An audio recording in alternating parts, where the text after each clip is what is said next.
There is perhaps no other entity in horror literature that has been so deeply enshrined in the rich flowing tapestry of the culture and the people than that of the Wendigo. You see, whether its depiction differs from source to source, be it in early 17th century literature or more recently in television, graphic literature and visual media, the exact transformation of this deeply complex and important creature can be traced through time like the rings of an ancient redwood. The thing is though, as this lore has more recently established itself firmly in horror fiction as a whole, the legend of the Wendigo is as ancient and ever changing still.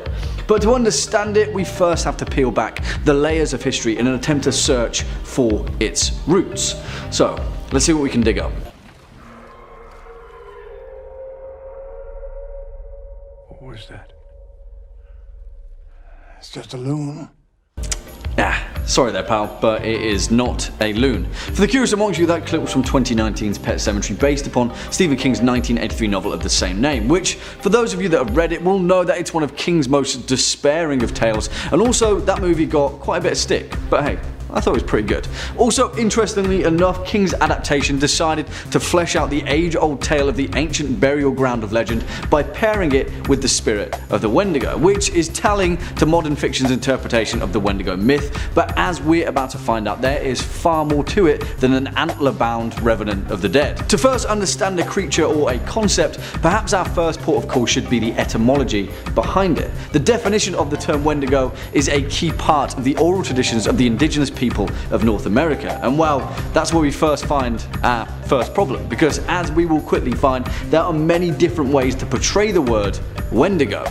In the Ojibwe language, it is the Windigo. In the language of the Algonquin people, it is Wajigo. In the Cree, it is the Wikitau. And in the Proto-Algonquin of the Algic, it is Wi Nekito Wa, which most likely translated to owl in their original language. And this is where it is difficult to pinpoint the exact origin of the concept, or whether there even was an origin point, and the Wendigo instead emerged into the psyche of the indigenous people of North America through a shared sense of moral obligation, or even stranger still, the same shared experiences. That though is pure speculation, but interestingly enough, there is a similar word, the Wachuge, that depicts a similar being that appears in the legends of the Athabascan people of the Northwest Pacific coast. You see, much like the Wendigo, the Wachuge is a man-eating creature that devours flesh as a curse and eternal punishment. But interestingly, the Wachuge of legend is instead inexplicably tied to the creation mythos of a specific group of Athabascan people, the Danijah, which roughly translate to those who live among the beaver, who believe that in their mythology the Wachuge was a person who would become possessed or overwhelmed by the power of one of the ancient giant spirit animals that form the basis of their oral tradition. In most instances, the Wachuge is depicted as a creature formed of ice and can only be killed by being thrown into a campfire and kept there overnight until it has melted. In some instances, however, this creature is even depicted as having wings, a rare occurrence in the traditions of North American legend and a symbol of great importance.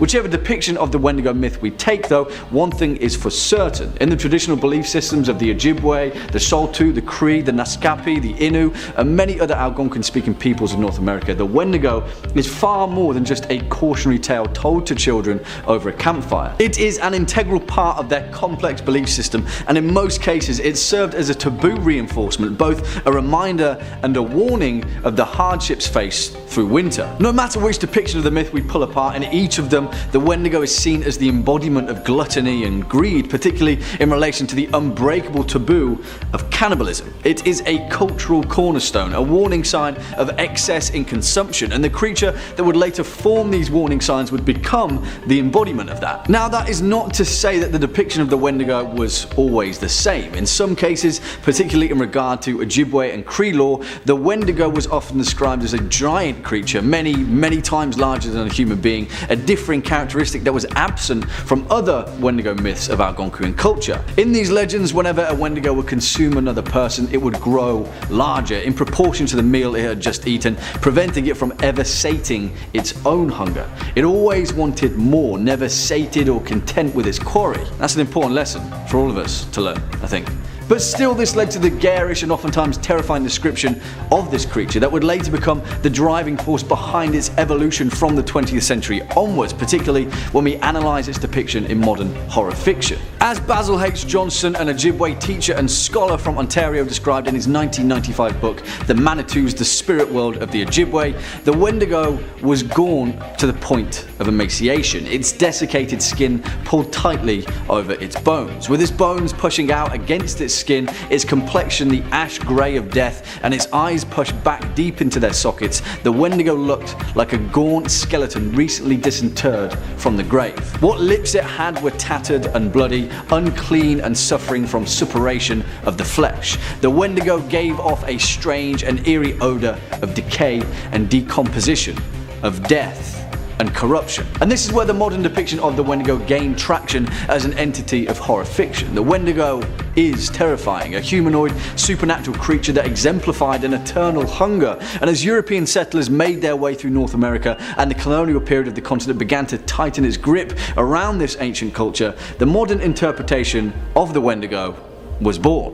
And not only that, but as science and psychology came face to face with ancient oral traditions, the exact concept of the Wendigo's cultural purpose became something else entirely. Wendigo psychosis, a historical phenomenon that is perhaps the reason why the Wendigo myth was so successful in later North American literature.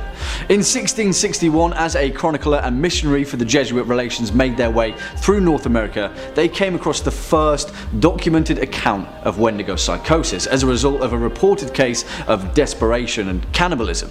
As he explained, the men that he came across were afflicted with neither lunacy, hypochondria, nor frenzy, but a combination of all of these species of disease, which affects their imaginations and causes them a more than canine hunger. This makes them so ravenous for human flesh that they pounce upon women, children, and even upon men like veritable werewolves and devour them voraciously without being able to appease or glut their appetite, ever seeking fresh prey, and the more greedily, the more they eat. Whatever the interpretation of this report, it was an important moment in the later cultural significance of the Wendigo, particularly with its relation as a genuine concern for the rough and often inhospitable periods in colonial North American history. Now, the Wendigo was far more than just a creature in a far-off land, but instead a very real hardship faced in winter as the inexperienced fur trappers and settlers pushed further into the New World, hearing tales from the indigenous peoples of the land who would grew to fear it over many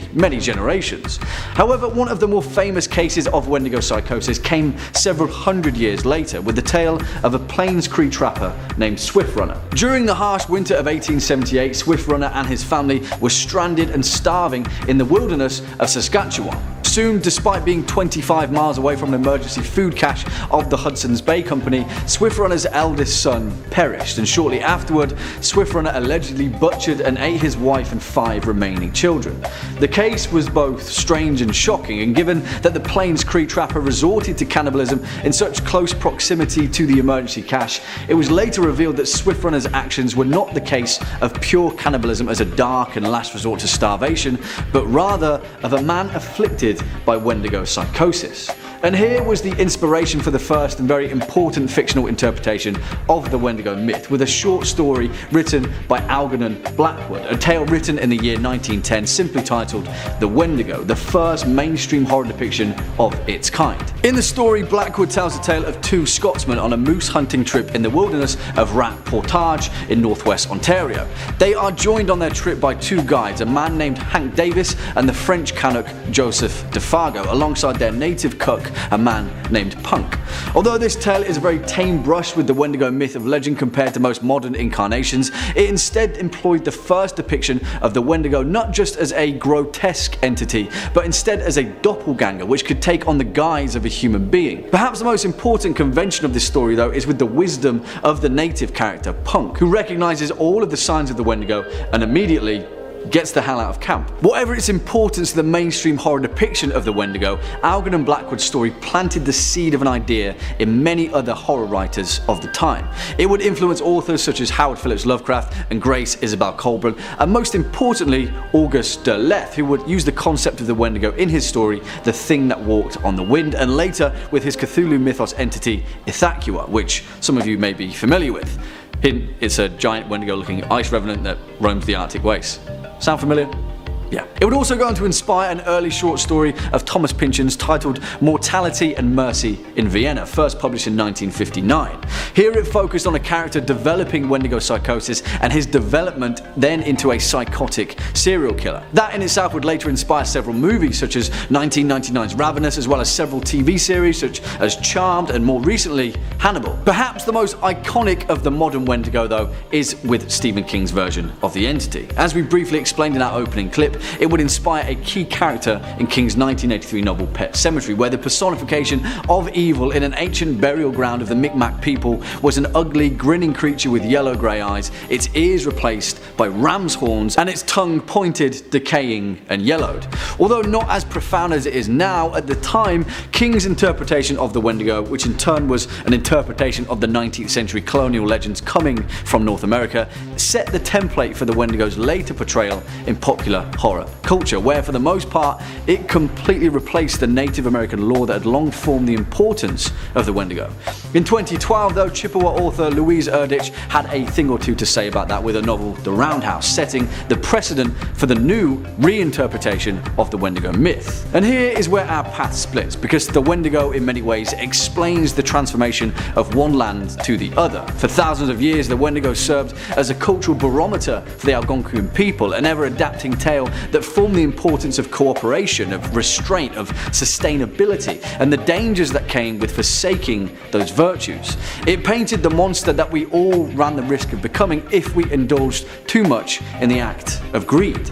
You see, as colonial North America expanded into these ancient territories and these settlers shifted away from the many European folktales that had formed the basis of their society, new ones were forged, fragments of a culture that had long existed before them as they clambered to produce some sort of an identity. Whilst this identity has been interpreted in many differing ways, perhaps in most cases to their detriment, the essence behind the myth of the Wendigo has always remained the same. Be it man or monster, we all choose which side we fall on. Tell me, have you seen the yellow sign?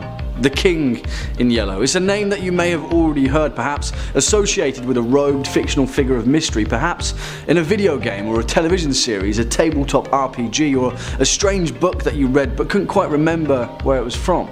The King in Yellow, a symbol, a sign, a strange concept that seemingly since its incarnation over a century ago appears time and time again in the even stranger corners of cosmic horror fiction. Although the genre as a whole has been passed from pillar to post throughout the ages, one of these mysterious figures appears to be far more fluid than any other, the King in Yellow. And now that we have the bravery to peek behind the lens, let's see if we can peel back those many layers and discover just exactly where the yellow sign leads. I'll tell you about the Yellow King.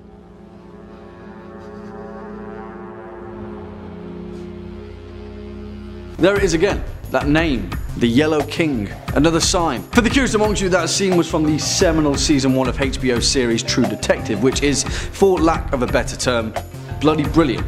I know I hark on about the series quite a lot, but really, season 1 of True Detective is one of the finest pieces of television ever created. That is not an overstatement, really, it's that good. But you might be thinking, hold on a minute Jack, what are you talking about? What does a modern day HBO series about Louisiana detectives have to do with the King in Yellow? You see, maybe it doesn't.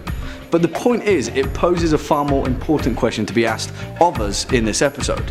Why do all of these writers seemingly feel compelled to illustrate the exact same entity? What is it about the Yellow King that has caused such a stir and sent so many ripples throughout the flat circle of time? And while it's an important point to note, because this story has its fair share of twists and turns, that is going to be hard not to lose your head. But don't worry, we'll carefully read the tracks of this mysterious entity and hopefully not alert him of our presence. And whilst perhaps his first titular appearance is a good place to start in Robert W. Chambers' 1895 collection of short stories aptly named The King in Yellow, we have to first scale things back a few years earlier to 1893 and a writer by the name of Ambrose Bierce. You see, whilst H.P. Lovecraft and Edgar Allan Poe undoubtedly set the scene with their incarnations of cosmic horror and weird fiction, it could be argued that the bizarre works and the even more bizarre life of Ambrose Bierce lay the permafrost for the the ensuing sanguination of horror in literature to come. Born in 1842 to Marcus Aurelius Bierce and Laura Sherwood Bierce,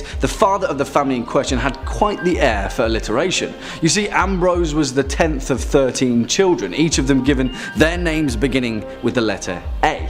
Abigail, Amelia, Anne, Addison, Aurelius, Augustus, Almeda, Andrew, Albert, Arthur, Adelia, Aurelia, and of course Ambrose himself. You see, this mortal reminder of language would be a caveat in his writing career, and his financially poor but incredibly literary parents instilled in young Ambrose a deep-seated love for books and writing. But it was later on in his life that Ambrose would forge his armory for horror fiction, and in turn lay the seeds for the King in Yellow to step into our world. You see, Ambrose Bierce drew the vast majority of his inspiration from his time as an infantryman in the American Civil War of 1861, but it was at the Battle of Shiloh of 1862 where the scene was truly set. A bloody battle and a terrifying experience in Bierce's life that would have a profound influence on his literary career and his later life as a war veteran. This theme was perhaps most perfectly captured in one of Bierce's most renowned short stories, An Inhabitant of Carcosa, a place which would become incredibly important to the King in Yellow, a story told as a weird tale first published in the San Francisco Newsletter of December 25th, 1886. It details a young soldier returned from the American Civil War who awakens in the ancient, far-forgotten city of Carcosa. But of course, though Bierce had a long and fruitful literary career, which ended with one of the most infamous disappearances in literary history, one which has never been solved, may I add, what we're concerned with is a later story written by Bierce, first published on January 24th, 1891 in Wave, a short story known as Haita the Shepherd, and the first ever written document of the name Hastur, the entity that forms the basis of the King in Yellow in both cosmic horror and the later Cthulhu mythos. As Bierce would pen in the heart of Haita, the illusions of youth had not been supplanted by those of age and experience. His thoughts were pure and pleasant, for his life was simple and his soul devoid of ambition. He rose with the sun and went forth to pray at the shrine of Hastur, the god of shepherds, who heard and was pleased. You see, in this version, Hastur is a benign god, a benevolent entity that shepherds his flock on a strange and forgotten world. It was a theme that would embody the writings of Ambrose Bierce, a convention of men having no sway over their own destinies, even in the presence of an all-powerful god. Sound familiar? It would be a welcome reception then when in 1895 Bierce's contemporary, a man named Robert William Chambers, would take up the mantle of Hastur as well as the ancient forgotten city of Carcosa and attribute them to a new, far more cosmic kind of form. Chambers himself was a remarkable enough figure, particularly in the age of eccentrics so familiar with the birth of weird fiction. Although not exactly a household name, Chambers was a remarkable author, and although he never earned the posthumous acclaim that his later weird fiction prodigies would gather, Chambers laid the groundwork for the Yellow King and his great old brethren. His most renowned literary works, of course, is 1895's The King in Yellow, a book of 10 short stories first published by F. Tennyson Neely, fictionally set within the confines of a mysterious play. The King in Yellow, the vague veiled story of Casilda, Camilla and the Stranger, a play that perhaps has no final act, a play that, as explained by Chambers, is cursed. Now, although not all of the 10 stories are built around the mysterious King in Yellow, the image of this entity casts a long otherworldly shadow over the book. Characters explain throughout The King in Yellow that they themselves had attempted to read the play. Some of them are forever warned away from its strange cosmic allure, others are driven completely mad by it. As explained by the character of Castaigne in the first short story of the series, The Repairer of Reputations, I remember after finishing the first act that it occurred to me that I had better stop. I started up and flung the book into the fireplace. The volume struck the barred grate and fell open on the hearth in the firelight. If I had not caught a glimpse of the opening words in the second act, I should never have finished it, but as I stooped to pick it up, my eyes became riveted to the open page, and with a cry of terror, or perhaps it was of joy so poignant that I suffered in every nerve, I snatched the thing out of the coals and crept shaking to my bedroom, where I read and reread it and wept and laughed and trembled with a horror which at times assails me yet. Now that certainly sounds familiar, the King in Yellow, but perhaps the best demonstration of the mysterious figure in question is with the fourth story of the series, The Yellow Sign. As the two protagonists of the tale detail, after having read the King in Yellow play in its entirety, night fell and the hours dragged on, but still we murmur to each other of the King and the pallid mask, and midnight sounded from the misty spires in the fog-wrapped city. We spoke of Hastur and of Casilda, while outside the fog rolled against the blank window, panes as the cloud waves roll and break on the shores of Harley. Again, sound familiar? Or better still, does that seem familiar? Perhaps the strange yellow silhouette in the corner of your vision is getting clearer, but for Howard Phillips Lovecraft, Chambers' story and the many names that came with it would be the substance that he would huff and scatter out the scented visions of his seminal works of cosmic horror. Lovecraft noted that he first read Chambers' collection in January of 1927, where he collected the many names and titles laid out before him. The Lake of Harley, the Yellow Sign, Hastur, names and places that would later become commonplace in the Cthulhu mythos. You see, perhaps the most important spark of a synapse was that Lovecraft borrowed Chambers' method of vaguely referring to supernatural events, entities and places, which he in turn borrowed from Beers, so on and so forth until the end of time. It's a flat circle. Effectively, all of these stories, Haita the Shepherd, an inhabitant of Carcosa, the King in Yellow, retroactively became another key component in the occult literature that formed the Cthulhu mythos. It was in Lovecraft's 1931 novella The Whisperer in Darkness where they were ultimately forged, where Lovecraft would link the yellow sign to that of Hastur, offering an illusion that Hastur was in fact an entity, a cosmic entity, a mystery of unfathomable scope, one that not even Lovecraft himself would attempt to fully form, and in turn pass it on to the future generations of weird fiction writers to try and comprehend, just like how it too had fallen into his lap. In 1938, a far more unlikely candidate would pick up the mantle, if only briefly, with Raymond Chandler's detective short story The King in Yellow, in which Philip Marlowe, or Steve Grace in earlier versions, finds a famous jazz trumpeter dead in his bed wearing yellow pajamas. As the detective finds the body, he mutters, "The King in Yellow. I read a book by that title once." Although only small and not connected to the Carcosa mythos in the slightest, you could argue that Raymond Chandler's use of the yellow sign perhaps exemplifies exactly what makes this incredibly unique literary anomaly so remarkably special.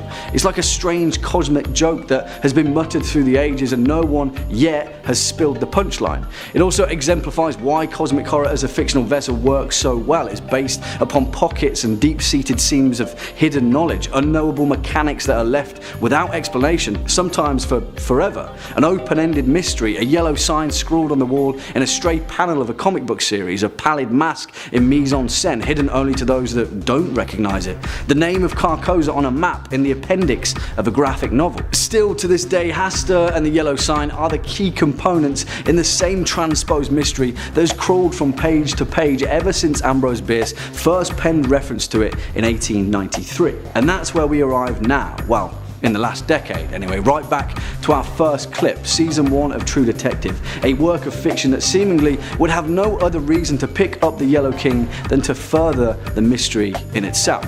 And now I'm certainly not in the business for even trying to attempt to spoil the contents of that series, because really, it needs to be seen. And well, if you're in the business of deciphering the next step in the age-old cosmic mystery of the King in Yellow, then it's certainly the next place that you'll have to look. Or well, take my word for it, it's definitely a place to start at least. The real question is though, what will be the next sign? What will be the next meaning of the yellow sign scrawled on a strange door down a dusty alleyway? Or perhaps an oddly familiar name in a video game, or the strange decoded lines in the lyrics of a song. We human beings are curious creatures, and the King in Yellow certainly knows it. Secure, contain, protect, or special containment procedures. You see, it depends which way you look at it really, or more importantly, which direction your headcanon is pointed, so you can then somehow manage to comprehend the mind-boggling anomalies of the SCP Foundation. And you might be thinking, what the hell are you talking about, Jack? What the hell is a headcanon? And why would anyone ever want to wear such a strange mixture of headwear and artillery? Well, as many of you may already know, and the rest of you will soon find out, there's a lot to wrap your head around when it comes to the inner workings of the SCP Foundation. So for our next stop on the Lore Explored, let's see if we can shed some light on the matter. Yeah, we're probably going to need backup.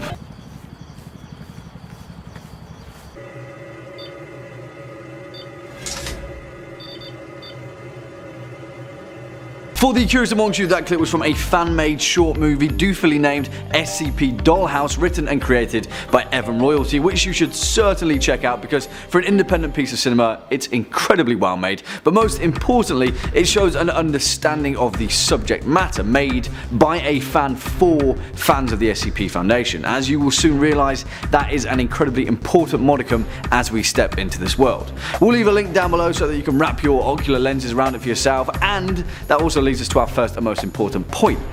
What the hell is all of this about? Anyway, you keep saying words, Jack, but all I'm hearing is SCP. Now, whilst I understand that we'll be delving deep into this particular organisation, I also understand that we'll have to bring everyone else up to speed. So for those of you that don't know, let's have a quick history lesson. Way back when, in 2007, during the simpler days of the internet, when Newgrounds was still in full swing and World of Warcraft wasn't quite a pandemic just yet, something was happening over on the Paranormal X boards of 4chan. It was a place known for its relatively imaginative taste in horror, more science fiction than the supernatural, a place where sci-fi was obtusely blended with more off-the-wall interpretations of horror, shall we say, and a place where creepypastas were quickly becoming a dime a dozen. Tree Dog, Ted the Caver, Polybius. You see, the more gloomy corners of the internet had been saturated for quite some time with the same old tried and tested formulas of long-form chainmail horror. People wanted something new, and whether a particular episode of David Tennant's Doctor Who had something to do with that, we may never know. But then this arrived, a post simply titled SCP-173, seemingly a meta-document of an organisation whose sole purpose was to contain this strange entity titled 173, a creature made from concrete and rebar. It appeared to be some sort of statue of unknown origin that, unless eye contact was maintained with it at all times, would just snap your neck. The document was short enough to pique many people's interest, but also just long enough to allow for the gears of imagination to begin turning. What was this place? Who was behind this organisation that seemingly had at least 172 other creatures like this under their containment? While as far as these special containment procedures were concerned, this was of course the beginning of the largest collaborative writing project ever. And really, there has been nothing like this so far in our cultural history, which in many ways is exactly why it's so difficult to fully comprehend. There are so many moving parts to this hulking behemoth of literature, all being worked on independently and then collaboratively in huge swathes of upvotes and downvotes where the community decides what is good and what is bad. It is a self-regulating system where taste for literature is decided by the masses. In many ways, this is as if a hive mind had been tasked with writing the most complete anomalous novel known to mankind.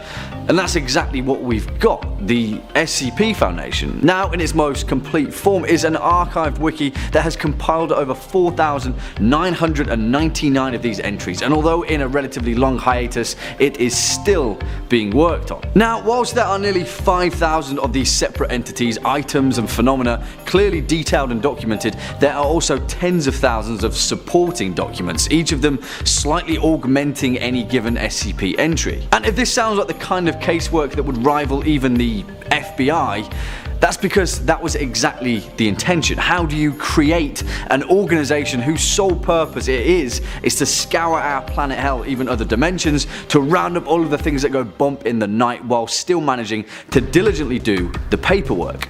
You do exactly that. You don't just create it, you live it. You do the paperwork. You compile hundreds of thousands of separate documents to comprise your existence out of thin air. And that is exactly the framing device for we as an audience to then attempt to understand it. Imagine if you took an alien who had no concept of our planet, our laws, our shared culture, anything, and then you sat them down and tried to explain what the FBI was.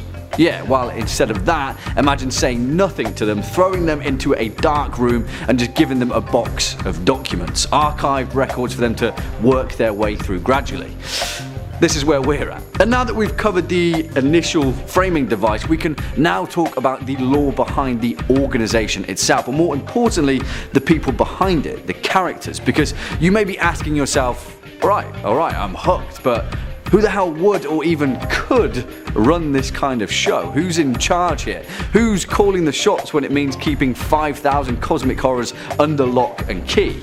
Well, this is where things get interesting, and we can talk about hierarchy, if you could even call it that. For the sake of parity though, let's start at the bottom. As Orwell famously said, the power lies in the proletariat, but in this case, the proletariat are instead vile murderous criminals on death row who are either given the chance to work for the SCP Foundation or, well, die.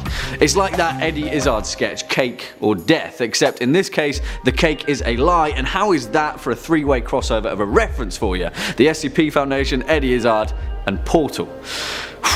This is metafiction for a reason though, am I right? Anyway, the point is, in the SCP Foundation, the D-class personnel do all of the heavy lifting. Why?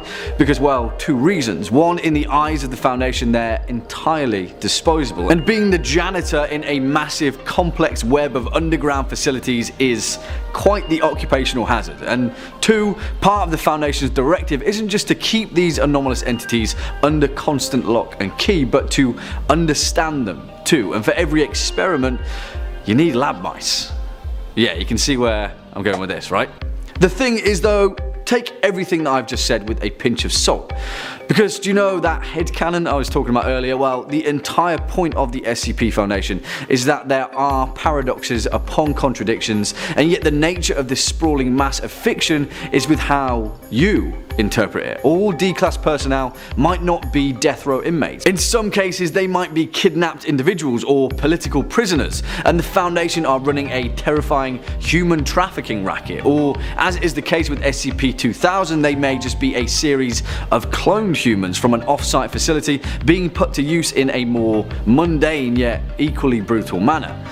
Either way, these guys do the heavy lifting, and if there's an endless darkened stairway to plummet, as is the case with SCP-087, the Foundation are more than willing to send a few D-class downstairs to see just what all the fuss is about. Above them, in a more mundane and also kind of grey area, are the Foundation's research staff. And yes, there are characters in the Foundation who work 9 to 5, Monday to Friday, checking boxes and conducting experiments.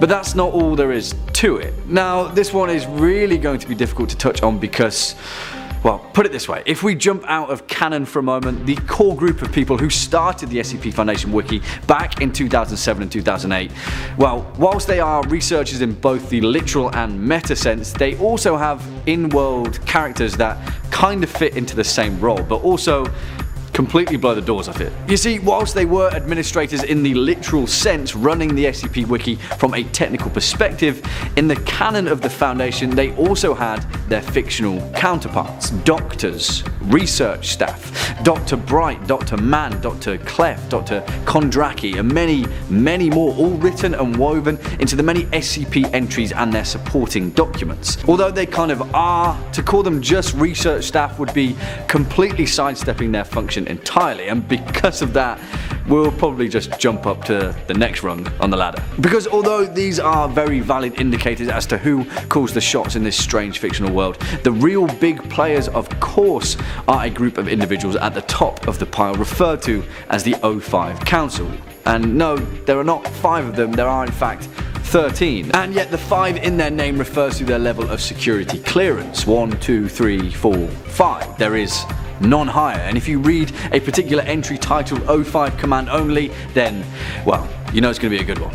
13 individuals, all of them arbiters of such grand secrets and anomalous mysteries that it's any wonder that these guys ever get the time to make any form of clerical decision. You see, in the classic manner, even their identity is ambiguous. The vast majority of the 13 council members are merely guesses, and many of the Foundation's records are speculative dossiers as to their true identity. Take 051, for example, often reported to be the most powerful council member, the first one, even if there is such a thing. There are several possibilities as to their identity. The first, a document dubbed The Founder, described a European man, seemingly of over 150 years of age, who is alleged to be the founding administrator of the Foundation after the witness of SCP-001 The Factory.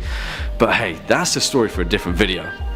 Told you it was complicated. Contrary to that, 051 could also be a woman named Eve, an individual of ancient Sumerian origin who claims to be Adam's third wife and is anywhere between 10,000 and 15,000 years old. And yeah, that's a head scratcher. You see, the truth of the matter is we can only partially cover the massive mechanics that surround these individuals, and yeah, more than likely we're going to have to do more than just one part of this Lore Explored series, because solely focusing on who the hell the O5 Council could possibly be, if that's even possible to discern, because I'm not entirely sure if it is. You see, the point is, when we talk about head canon, this is exactly what we mean. If this entire video seems loose and ambiguous and not entirely sensical, that's because that is the Foundation's intention. Its very nature lures the curious mind to keep digging, scouring through records, finding small compendiums of information and compiling them into larger, more fully formed areas of imagination.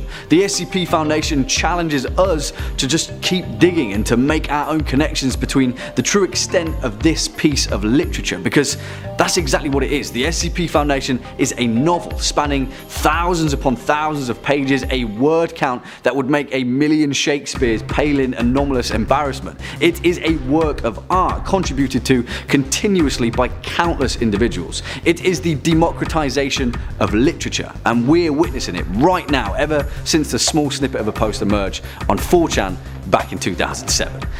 And that is a pretty exciting thing. As John Milton, the 17th century wordsmith and dreamer, so painstakingly penned in his crowning glory of an epic poem, Paradise Lost, better to reign in hell than to serve in heaven.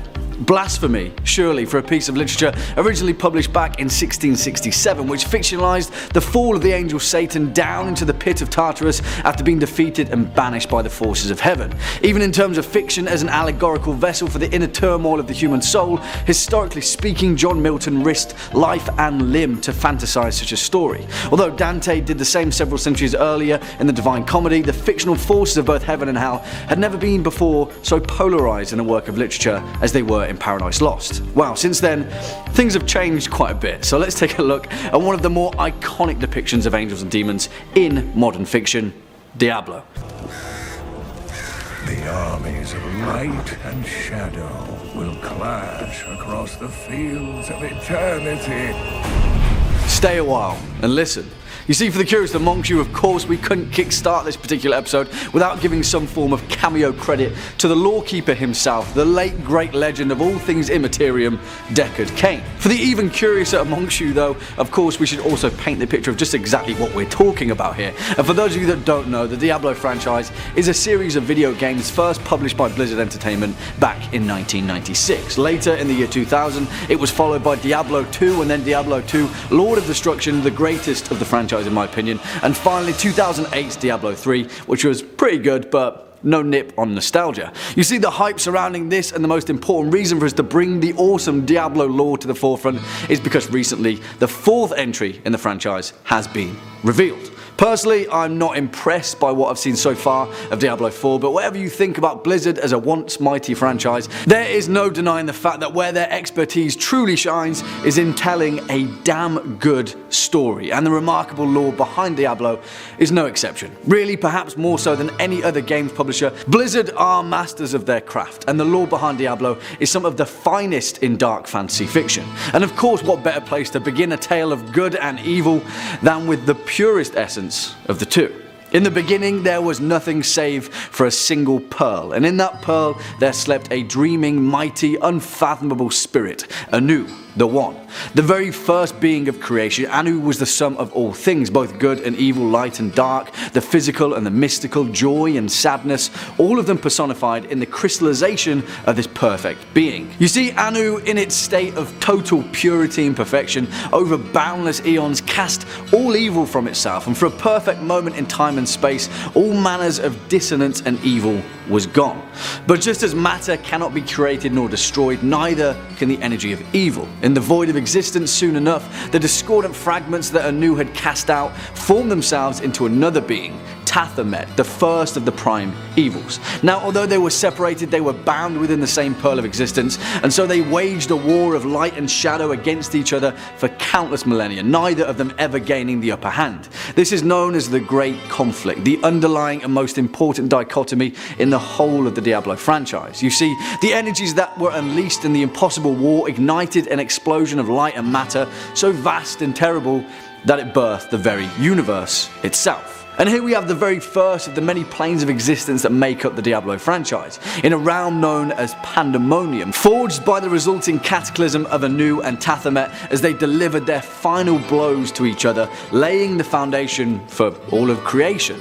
In the aftermath, the great bodies of these entities made up the physicality of the plane of Pandemonium. Anu's shining spine formed the crystal arch, and the high heavens formed around it. On the other hand, excuse the pun, Tathamet's broken corpse formed the basis of the burning hells, and as these seeds were both sown, these two realms of Pandemonium eventually gave birth to angels and demons, respectively.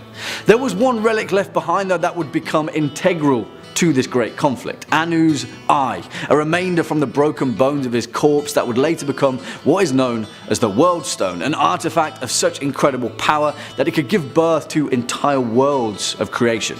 And so, as imperfect beings, both angels and demons sought the World Stone to become the de facto force of Pandemonium, and another great war waged for millennia. In the process, the Pandemonium fortress was built to house the World Stone, but the artifact changed hands many times, eventually leading to one of the most important moments in the lore of the Diablo series, and one which features a little known character that will heavily influence the direction of the newest Diablo 4 installment: Lilith, a name which many of you may be familiar with. You see, after eons of battle and needless bloodshed, one angel, Inarius, he grew tired of this eternal conflict. Inarius was an archangel of the high heavens, heavily respected and part of the Enigris Council, the right hand of heaven. He was also the brother of Tyrael, perhaps one of the most iconic characters in the series, and even attempted to persuade him to put down his own sword and leave the great conflict behind. None of the archangels would listen to him though, Tyrael included, and so instead Inarius turned to those amongst the demons who also felt the same way.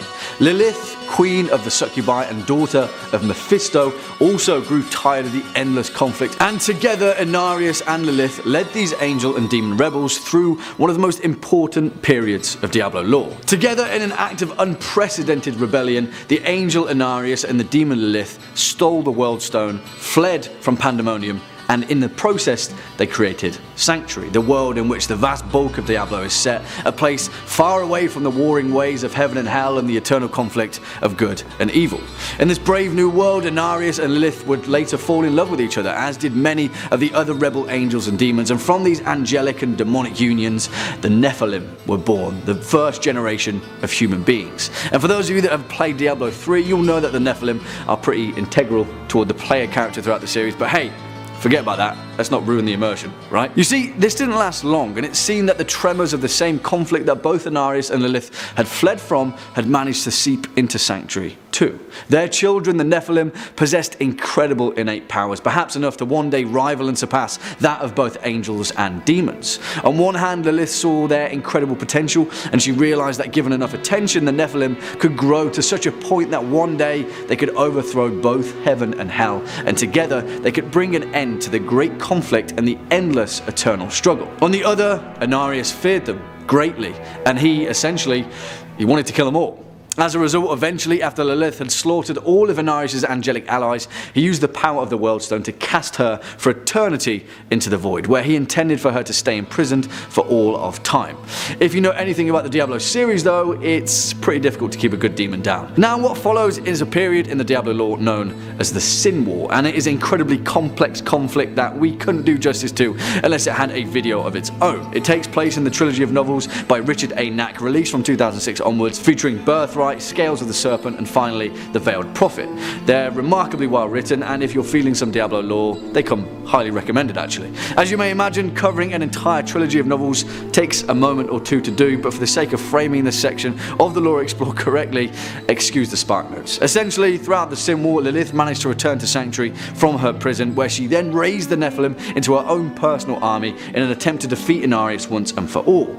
Ultimately, she fails, where Inarius casts her once again into the void, but if the cinematic trailer of Diablo 4 is anything to go by, yeah, she's making a bit of a comeback. Inarius, on the other hand, although victorious, was in for a far worse fate. At the climax of the Sin War, Inarius was eventually driven to madness as he waged a war against Lilith's Nephilim army, championed by a figure known as Odyssean, and in the process most of Sanctuary was turned asunder.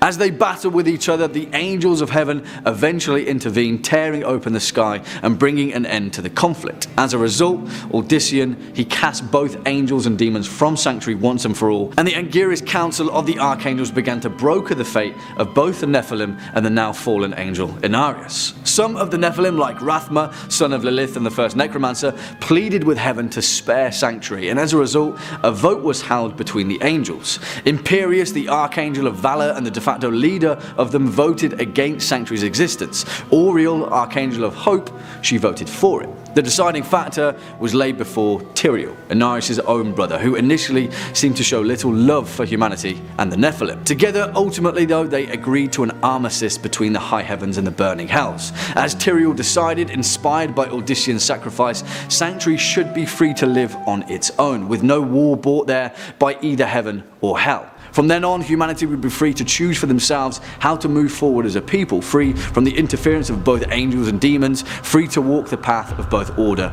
and chaos. However, there was a caveat to Tyrael's proposal, and in turn for agreeing the terms of the armistice, Mephisto, one of the three prime evils, the demon lord of hatred and the father of Lilith himself, wanted vengeance for his daughter's imprisonment in the void. And so Inarius was given over to Mephisto's custody, and what followed was one of the most brutal punishments in the entire Diablo series. As the first Diablo video game explains, he bound Inarius with tremendous chains and slowly tore the wings from the back of the angel. Great barbed hooks were then used to stretch out the once glowing skin, and his features were distorted by vile powers. Many of the followers of Inarius were given as gifts to both Baal and Diablo, and the rest were molded to match the bloated image of the now crippled angel. To this day, Inarius is said to be trapped in hell within a chamber of mirrors, his eyelids torn from his face as he is forced to gaze upon his misshapen form for all of eternity. Yeah, exactly. Pretty freaking harsh punishment, right? But as you'll know, you probably shouldn't go messing about with the daughter of a primeval, really. Nevertheless, whatever the repercussions, the stage was set for the emergence of the Diablo series. Sanctuary would become the blank slate in which this proxy war of both heaven and hell would be continuously fought. And despite an uneasy truce, it seemed that the embers of the great conflict were never fully stamped out. You see, as so far as demons are concerned, the pursuit of power could never truly be sated. The three prime evils of hell, Diablo, Mephisto, and Baal, were dethroned by their lesser denizens. During this moment of peace against the angels, the four lesser evils of hell, Asmodan, Belial, and Dariel and Duriel, saw their opportunity to usurp them, and in the process ultimately exiled the three prime evils into the world of Sanctuary. And of course, that is where our setting for the first Diablo game takes place. After the Haradrim, under the guidance of the Archangel Tyrael, establish a defense against the seeping evils of hell by binding them all to powerful magical artifacts. Soul Stones, Diablo, Lord of Terror, and Destroyer of Souls included. And what does it take to keep all of that at bay? How do you hold back the devious machinations of both angels and demons alike? What will it take to save Sanctuary from the scheming wills of an almighty power? Well, you, of course.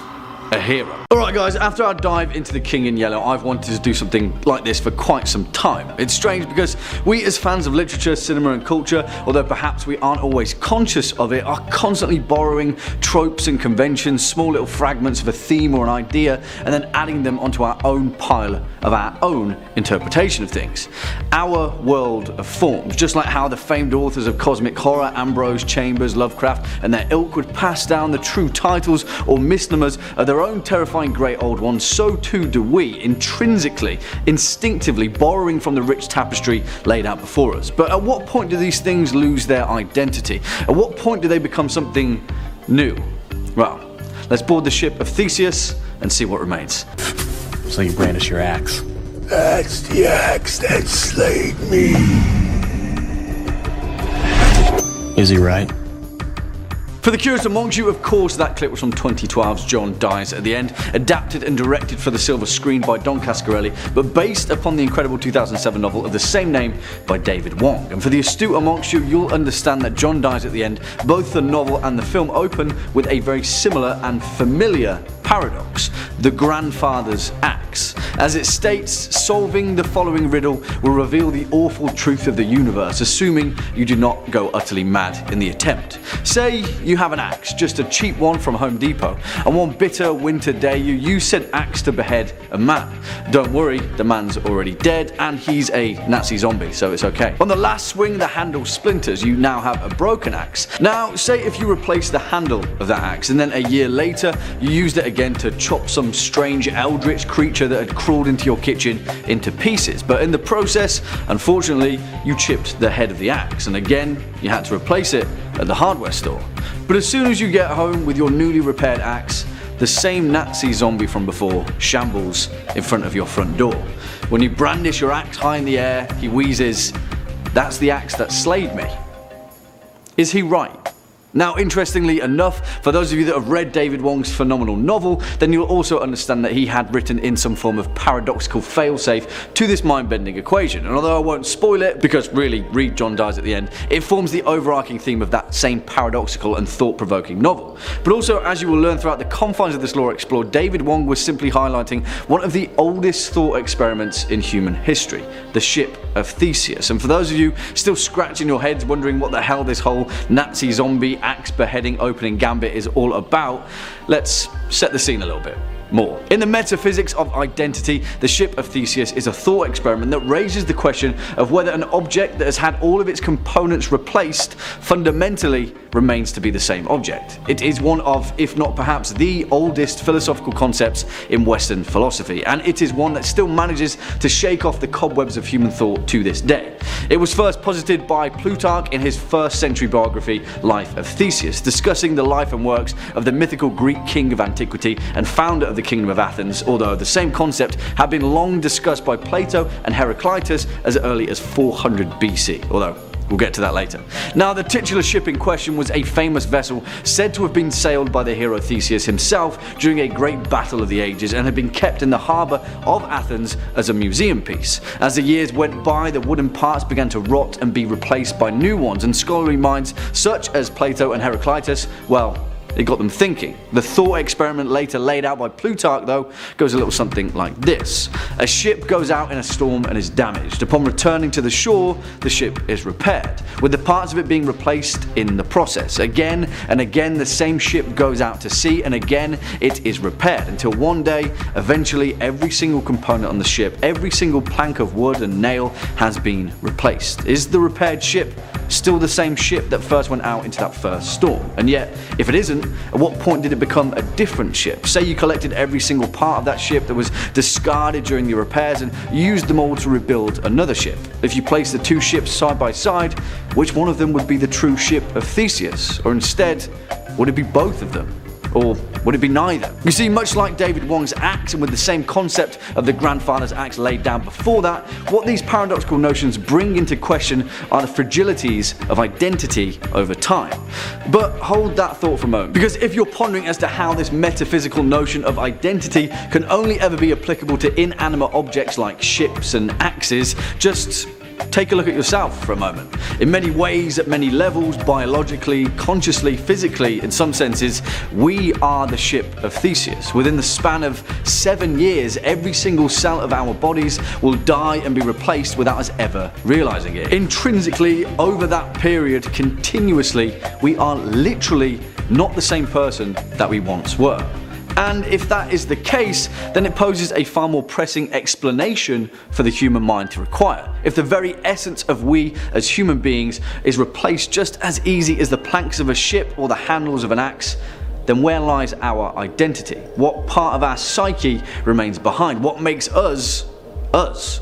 Now, please don't expect any form of an answer for this video, because even the musings of some of the greatest philosophical minds in human history have struggled to wrestle with the ship of Theseus, but still, it is a pattern that has emerged time and time again across the ages, throughout history, in culture and art, video games, entertainment. It is the core component of the passage of storytelling behind all of the fragments of thoughts and ideas passed on from person to person, from artist to artist, and monster to monster. Take, for example, Frankenstein's monster. monster, penned by Mary Shelley and perhaps the most clear and present example of the ship of Theseus in horror literature. Although Shelley's novel is told through 3 separate first-person accounts, the second of them, The Tale of Frankenstein himself, lays out what it means for the human mind to ponder on what we're made from. As that portion of the novel explains, Frankenstein lived a happy childhood with his young mother after she marries the older and reputable Alphonse Frankenstein, a man who has already seen the change of seasons of his own life. Frankenstein is afforded a brilliant education, giving him the chance to try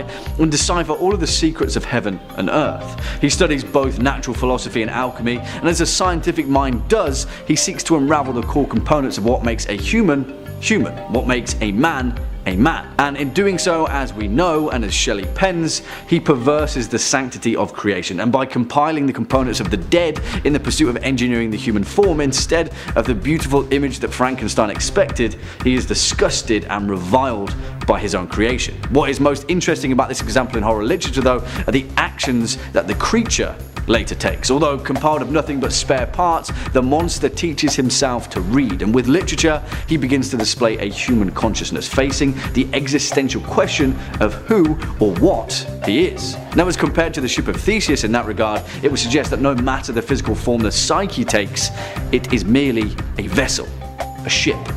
But here what Frankenstein urges upon is the notion that there is no ship. In conceptualism, the ship does not exist, but is merely a label for a particular organization of matter and energy in relation to time and space. In that sense, Frankenstein's monster had exactly the same right to exist as Frankenstein himself did. He is arranged of the same parts, just in a different order. They are both the same ship, side by side. But again, if that sounds familiar, take a more popular example, one that employs a much more technological aspect of the monster and the ship. In 1983's Return of the Jedi, Luke Skywalker and the Force ghost of Obi-Wan ponder on what shreds of humanity Darth Vader has left behind, and whether it was possible that the man, Anakin Skywalker, could still be redeemed. In making his point, Obi-Wan states that Vader is more machine than man. All of his parts have been replaced, his biological presence stripped away and restructured by something entirely different. Now, is he the same? Or what about the remarkable Altered Carbon series, both the brilliant 2002 cyberpunk novel by Richard K. Morgan, as well as the awesome 2018 Netflix adaptation of the same name? Hey, you could even argue that the novelization to television is a ship of Theseus in itself, but whatever. Instead of direct physical replacements though, what Altered Carbon tackles is the notion of replacing the body entirely, slipping in and out of skin suits like one would try on a new coat. What Richard Morgan delivers in his novel is the idea of stacks, a physical representation that stores human consciousness, and sleeves, interchangeable bodies that have become the societal norm in the far future. In Altered Carbon, it tackles the idea of the incredibly wealthy being able to live multiple lifespans, essentially conquering immortality by fabricating their own biological bodies over and over again. In that sense, if the ship of Theseus was put through a metaphorical manufacturing plant, would the process still hold up against the notion of the self? Where do we draw the line in the thingness of a thing, especially when we apply it to something as sacred as the human body? The phenomenal Ghost in the Shell tackles a similar theme, and yet instead argues the paradox of a human being as alive even when synthetic. Or to bring things back down to earth, take for example the remarkable 2013 novel S, written by Doug Dorst and conceived by J.J. Abrams, which is one of the most mind-bending and entertaining pieces of literature that you could ever hope to tackle. In terms of meta-fiction, considering we're talking about meta-philosophy, S is a book inside a book inside a book, a theme similar to House of Leaves by Mark Danielewski, although this one takes it to a whole new level. S is presented in the form of a novel called Ship of Theseus, written by an elusive author named V.M. Straka and published back in 1949, and yet inside that publication are the annotations of 2 collaborative readers who have both read this book before we have, the reader, and have both tried and failed to decipher its many mysteries. Whilst being an incredible novel that you should certainly read, it also manages to literally tackle the same thought experiment of the Ship of Theseus, and yet it goes one further. If we were to annotate it and leave it for someone else to read and then annotate, would it be the same book that we read? Now, there have been similar themes tackled throughout history, particularly with Vladimir Nabokov's 1962 novel Pale Fire, but it harkens back to so many other literary mysteries and curiosities that it's certainly evident of how much sway the ship of Theseus holds over our own unconscious thought. Take Shakespeare, for example, and the eternal historical mystery as to who actually was responsible for his body of work. Was it a single person, William Shakespeare, or was it a group of people all adding different parts of the same components? If it was revealed, would it even matter? Would the ship of Theseus that Shakespeare had created remain the same? You see, in terms of science fiction and horror, recent shows such as Black Mirror and Westworld have strived to tackle these exact same themes. In this age of mass production and technological abundance, deciphering what an identity means is an ever-present urge for our society. It is one that has found its way once again to the forefront of our culture, and it is one that remains to be answered in its entirety. It is the same question, just made up of different parts. Werewolves! Ow! Oh, sorry, I'm getting a little bit ahead of myself, aren't I? Well, thankfully for us, there is a lot to sink our teeth into here, excuse the pun. Given the wanton folklore machinations of lycanthropes and the wolfmen of the wild that have long darted through the thicket in this wonderful tapestry of mythology and history. Believe it or not, but whilst werewolves are often underpinned as a hallmark of medieval Europe and the fears that descended during the Dark Ages, lycanthropes of ancient history date back to the dawn of human civilization. So, what is the truth behind it? Why are we humans so fascinated with the mysterious figure who succumbs entirely to the wild, giving themselves to the primal urges of the wolf? Let's find out.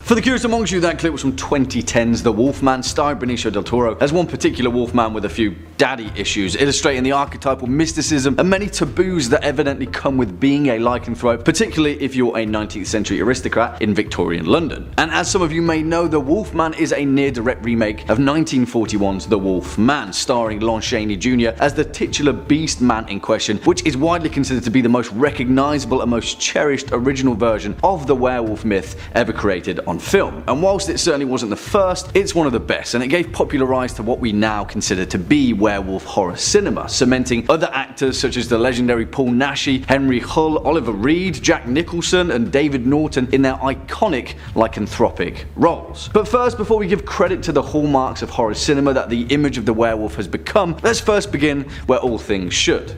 Etymology. After all, what's in a word? As you may imagine, the word werewolf comes from the Old English compound of were, meaning man, and wolf, meaning, well, wolf. Now, although this is certainly the clearest definitive origin of the term, there are other far older origins of similar sorts of terms. Low Latin describes the gerulphus, which the French later misheard as garrevue, which means beware, harking back to their description of the iconic loup-garou, a wolf to be aware of. But it's older than that still, and although the Norman Frankish described the werewolf, Old Norse describes the varulfr, or in much rarer terms the ulfhedin, one in wolfskin. In modern Scandinavian there is even the kveldulf, the evening wolf, considered to be derived from the name of the legendary Kvedulf Bjalfason, a historical Norse berserker from the 9th century. However, the actual term lycanthropy comes from an ancient Greek term as a compound of leukos, meaning wolf, and anthropos, meaning human. Although the term doesn't appear until late antiquity, it is derived from a far more ancient one, therianthropy, the mythological act of metamorphosis and shapeshifting from a human to an animal that is as old as ancient Egyptian mythology, appearing in the mythos of myriad African and Eurasian cultures and folklore, from ancient Mesoamerica to the Kingdom of China. As it seems, the act of transforming from a human being to a primal creature has played an integral part in the methods of our ancient oral and recorded traditions. And here is where things get interesting, because although the origins of the term werewolf are ancient indeed, the archetypal European concept of the werewolf emerges from a very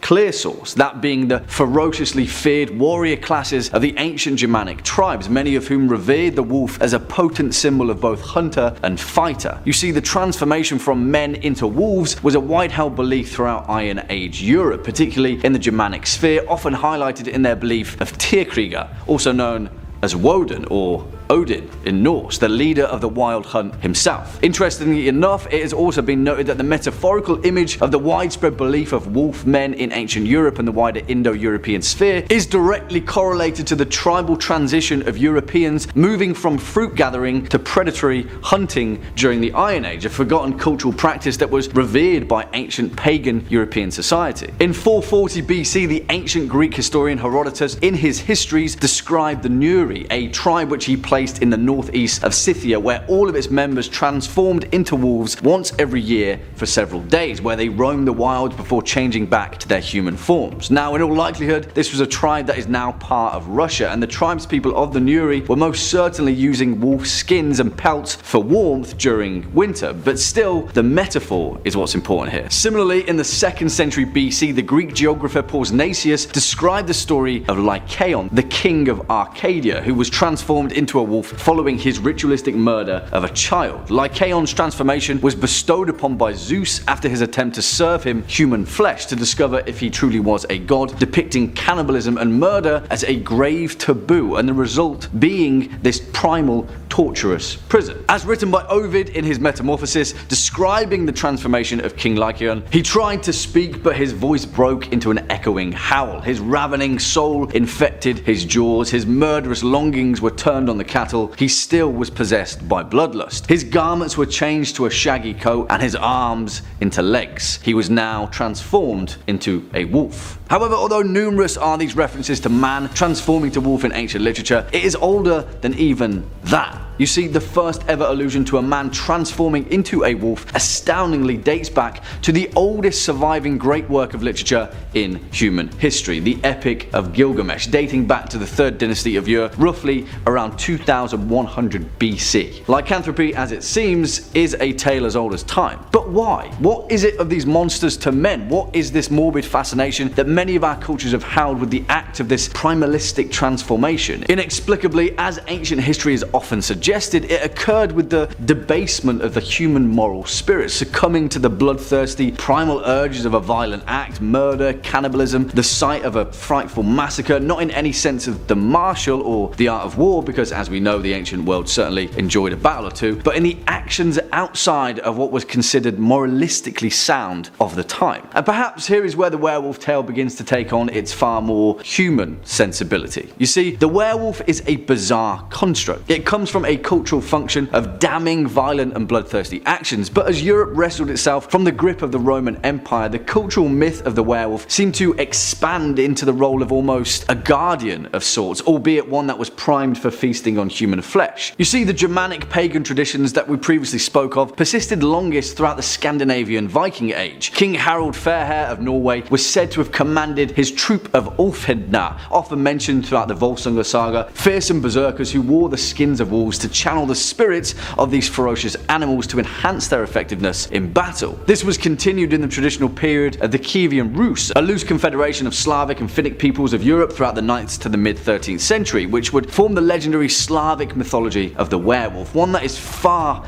different from the medieval depiction of the Lycan. Historically speaking, the legendary 11th century Belarusian prince Vleslav of Polotsk was very openly considered to have been a werewolf, reportedly capable of moving at superhuman speeds and proudly documented in the 12th century text, The Tale of Igor's Campaign. Here it was stated that Vleslav the prince judged men. As prince he ruled towns, but at night he prowled in the guise of a wolf. From Kiev prowling he reached before the cock's crew, Tumtakaran, the path of great sun. As a wolf prowling he crossed. For him in Polotsk they rang for matins early, at St. Sophia the bells, but he heard the ringing in Kiev. And so this is where we come to our most accurate understanding of the werewolf in modern horror fiction, one that was proliferated in the many tales that occurred throughout the dawn of medieval Europe. Burchard of Worms of the Holy Roman Empire spoke of werewolves that roamed the countryside murdering folk in their sleep. Later, Liutprand of Cremona allegedly spread a rumour that Prince Bahan, the only son of King Simeon of Bulgaria, could use his debased magic to transform into a wolf at will. On the other hand, in Marie de France's poem Bisclaveret, written in the year 1200, she describes a nobleman, Bizunet, millionaire who was cursed to transform into a wolf once every week. However, when his treacherous wife had stolen his clothing needed to restore his human form, he escaped the king's wolf hunt by imploring the king for mercy, and then, as an act of penance, accompanied the king as his own werewolf bodyguard.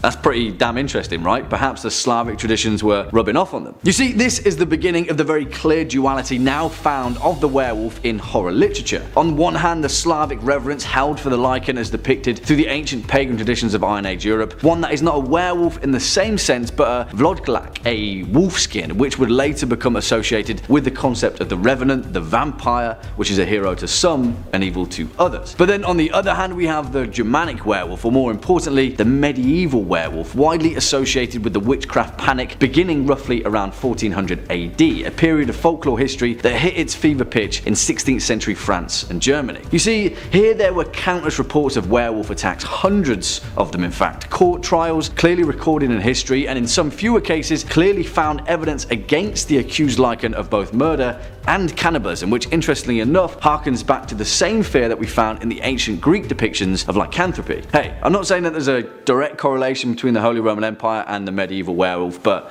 it's certainly interesting, and also it is. Accusations of lycanthropy were frequent in the Valais witch trials of 1428. In the canton of Vaud, which borders the cantons of Fribourg and Bern, numerous child-eating werewolves were reported through the year 1448. In 1598 in Anjou, a gang of werewolves were sighted roaming the rivers of the French lowlands, and in 1603 in Bordeaux, a teenage werewolf was sentenced to life imprisonment for the crimes of lycanthropy. Perhaps the most famous case of the medieval werewolf, though, came to the forefront with the bloodthirsty tale of Peter Stump, a German farmer and alleged cannibalistic serial killer reported to have murdered and eaten over 18 victims, including 14 children and 2 pregnant women, after the devil himself had allegedly given him a werewolf girdle of black magic which bestowed upon him the all-consuming power and hunger of a wolf. Peter Stump, otherwise known as the werewolf of Bedburg, is perhaps the root form of what we now consider to be the classic werewolf of horror literature and cinema, but interestingly enough, it is one that focuses exclusively on the violent and bloodthirsty nature of a man who is caught physically or metaphorically transforming into a beast. Interestingly enough though, more often than not, the modern werewolf has often become a sort of hybrid of these two dualistic components of the ancient Lycan, the conventions of which are just as much of a hodgepodge as its forebears were. Take, for example, the folklore depiction of silver being a repellent to a werewolf. You see, silver in folklore, particularly in Celtic folklore, is a very important trope, but as to where it came about in relation to lycanthropy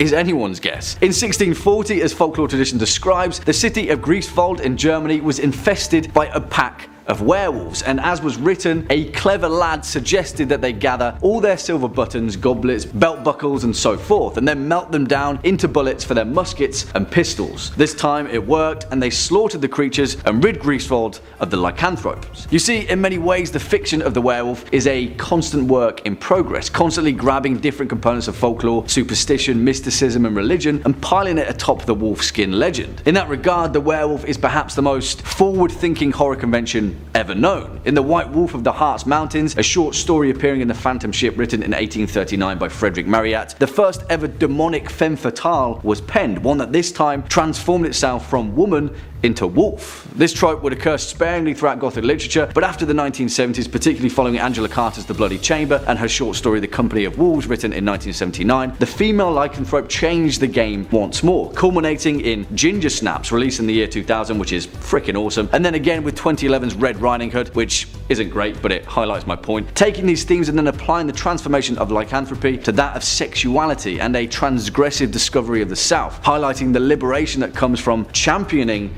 the natural form. And again here, the concept of the werewolf in culture has often been used to highlight a sort of social movement of sorts, be it one that is taboo like the werewolf of medieval Europe, describing the fears of serial killers and cannibalistic monsters, or the satanic panic of witchcraft by the Holy Roman Empire, or on the other hand, one of a cultural advocacy and guardianship like that of the Slavic werewolf, who harness the more primal urges of the human form to their advantage, often as a force for good in defense of their own tribe or people. You see, be it monster or man, so it seems that the duality of the werewolf has long lingered in the hearts of humanity for thousands of years, and will perhaps linger for thousands of years more. After all, aren't we just wild animals howling at the moon. Let me ask you a question. Have you ever been walking through a busy street when all of a sudden out of the corner of your eye you caught sight of someone you know well slipping past in the crowd? An old friend, a distant cousin, but then your heart sinks. It's not them, it's just their doppelganger, their spitting image. You see, it's a disposable phrase that we often use, a throwaway term of endearment, to let someone know that we were thinking of them. After all, there are only a certain number of faces in the world, right? The thing is though, there is a far more sinister undertone to this conversational piece. The fear of the South is a very difficult concept to approach. Deep down in the inner recesses of our mind, the most obscure and most challenging fear to face is our own image. Let's see where it all came from.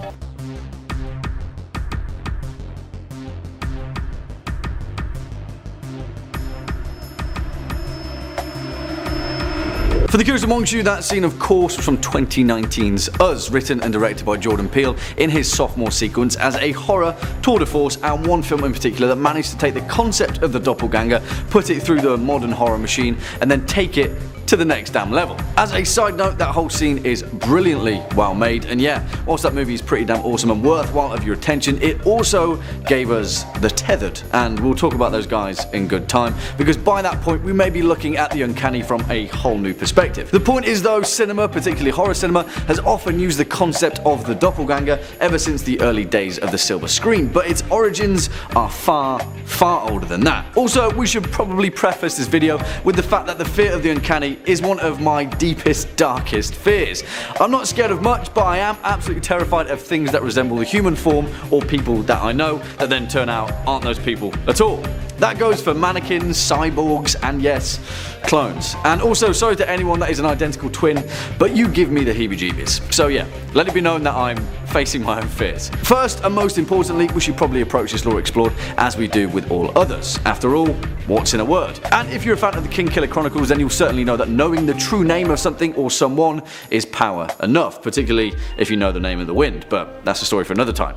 You see, the etymology of the doppelganger is as straightforward as you may imagine. The German language is remarkably efficient, and so it is a compound noun formed by the two German words doppel, meaning double, and ganger, meaning walker or goer. Literally, doppelganger means double goer, the non-biological spitting image of someone or something.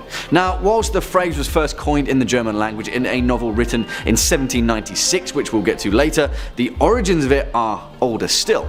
It is a function of folklore that has been disseminated since ancient civilization, which perhaps harkens back to the fact that the fear of the South is indeed hardwired into the human mind. Now, hold that point, because to understand the doppelganger we have to go back as far as possible, and interestingly enough we have to poke our head into the mythology of ancient Egypt. You see, in Egyptian mythology, and perhaps the first example of the uncanny, their ancient belief system portrayed the human soul as being split into several different components. One of those was Ka, which formed as a tangible spirit double which would manifest on the mortal plane and possess the same memories and feelings of their original counterpart.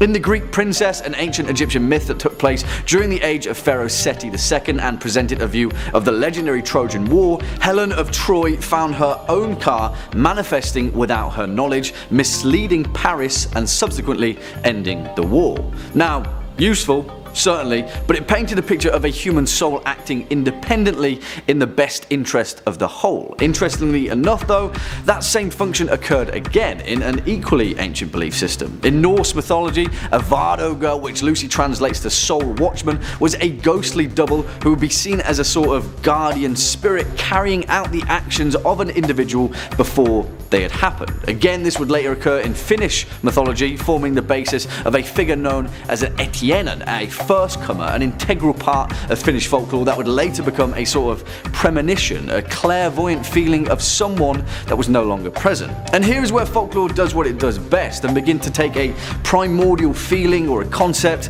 and then layer it throughout many different cultures. You see, that same feeling and cluster of emotion evidently hung on a chord in ancient society. After all, in such a tumultuous time, it was only fitting that the widow of a warrior or the son of a bloodthirsty king would see ghosts of the past out of the corner of their eye. Although they perhaps didn't know it at the time, it is a psychological experience that has long lingered in the human mind. You see, the origins of the doppelganger are inexplicably tied to that of the dead. Later in Breton mythology, which includes Cornish, Welsh and Norman folklore, the Onku is a familiar figure of this same paranormal feeling, a personification of death that would often take the form of the last person to die in a parish every year and then assume the duty of calling for the dead, a familiar face collecting the souls of the deceased. In the 19th century folklore compendium The Legend of Death, written by renowned Breton poet Antoine Lebras, he described the Anko as the henchman of death, Obero Amaro, and he is also known as the Graveyard Watcher. They said that he protects the graveyard and the souls around it for some unknown reason, and he collects the lost souls of his land. The last dead of the year in each parish becomes the Onku of his parish for all of the following year. When there has been in a year more deaths than usual, one says about the Onku, "On my faith, this one is a nasty one." You see, if this feels familiar, that's because it is. The Onku is formed on the basis of many other Celtic figures of folklore, the Banshee, the Wraith, in many other senses, the ghosts of tradition. In Irish folklore, it is the Fetch, a doppelganger often regarded as an omen depicting an impending death. It is one that is also often related to the Morrigan, the great phantom queen, Mór Roigan, that would occur as a shade of a warrior just before their death, leading them by the hand to the other side. And you see, this is perhaps the reason why the doppelganger has so often been tied to the fear of death. In folklore throughout Europe and the wider world, seeing a shade of yourself or a version of yourself that should not exist heralded your untimely demise. If you caught a glimpse of yourself or your loved one where they shouldn't be, it often meant that the spirit already had one foot in the threshold. In 1617, the English metaphysical poet John Donne claimed that on one fateful night whilst travelling throughout France, he caught a glimpse of his wife's doppelganger, where he claimed it to be a wraith roaming through the streets of Paris. Unbeknownst to him, that same night would be the stillbirth of their daughter, and 5 days later, his wife Anne tragically died from the same postnatal complications. And here is where we can bring it back full circle to the first written occurrence of the word doppelganger, although by now we should certainly take note that the term itself takes many different forms. After all, not everything is as it may seem. In the romantic novel Siebenkäs, written by German writer Jean-Paul in 1796, the unhappily married titular character, Siebenkäs, consults his friend Liebgeber about what to do to end his unhappiness. Unbeknownst to him, but aware to the audience, Liebgeber is the alter ego or doppelganger of Siebenkäs, and he advises him to fake his own death to get out of it. Now, while Siebenkäs is a relatively comedic tale, the uncanny was still tied to the act of death or dying, cemented in the folklore of Europe, and so used as a literary device. But it was in the later, more gothic period of literature where the true horror of the other took another turn. In the 1824-part drama Prometheus Unbound, Percy Shelley speaks of the character of Zoroaster walking through a vast and abundant garden and meeting with his own image. Although only brief, it laid the seed, and this narrative device was used far more abundantly by Shelley's lifelong friend, the notorious Lord Byron, who employed the figure of the doppelganger as a metaphor for the duality of human nature. Again, although Byron skirted around the truth of the form, it was an example of a far more ancient feeling. Fear of the self, an extension of the human mind coalescing on the mortal plane, the consequence of one's actions, the metaphysical manifestation of fear and desire. In 1815, in The Devil's Elixir, a novel written by E.T.A. Hoffmann and based on the gothic classic The Monk, a man murders the brother and stepmother of the beloved princess Auriel on her request, who then finds that his doppelganger has instead been sentenced to death for these crimes. After battling with his own inner demons, he goes to great lengths to free his own doppelganger, who then goes on a rampage and kills the princess. Consequence in action.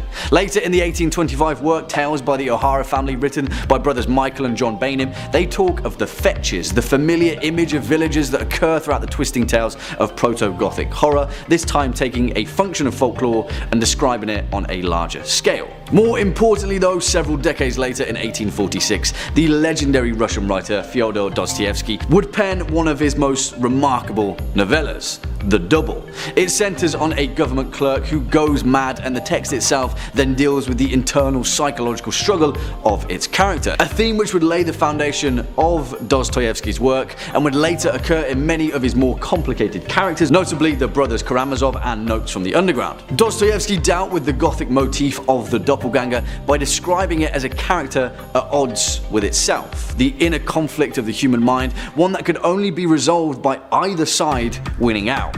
Which one would win would often be the vessel in which this horror was delivered, because, spoilers, but the double has a far from happy ending. The point is, the 19th century was a period in the history of horror literature where the doppelganger truly found its stride by taking components of these tales of folklore and applying them to a far more psychological image, the uncanny, the mimic, the character who is far too familiar to be coincidental.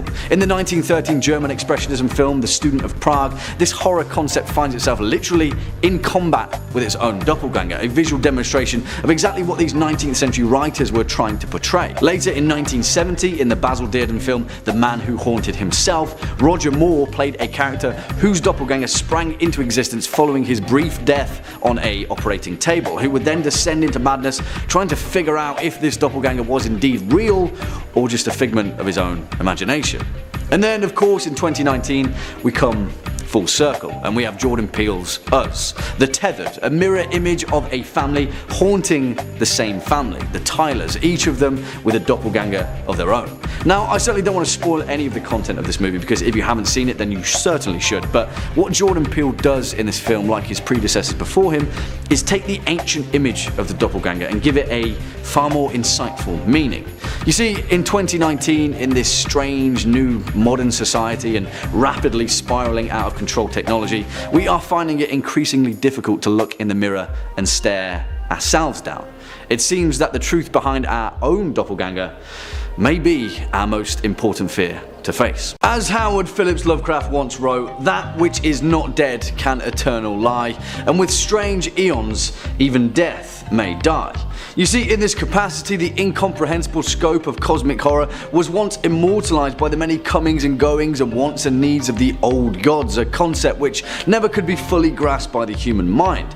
But it was a passage written in a book that harkens back to the ultimate adversary of all human life, death, the Necronomicon, the book of the dead, and one which played on a symbolic device that has been scrawled on the pages of literature since time immemorial, that of the necromancer, the human host that blurs the boundaries between the spirit world and ours. So in that case, let's see what they're all about.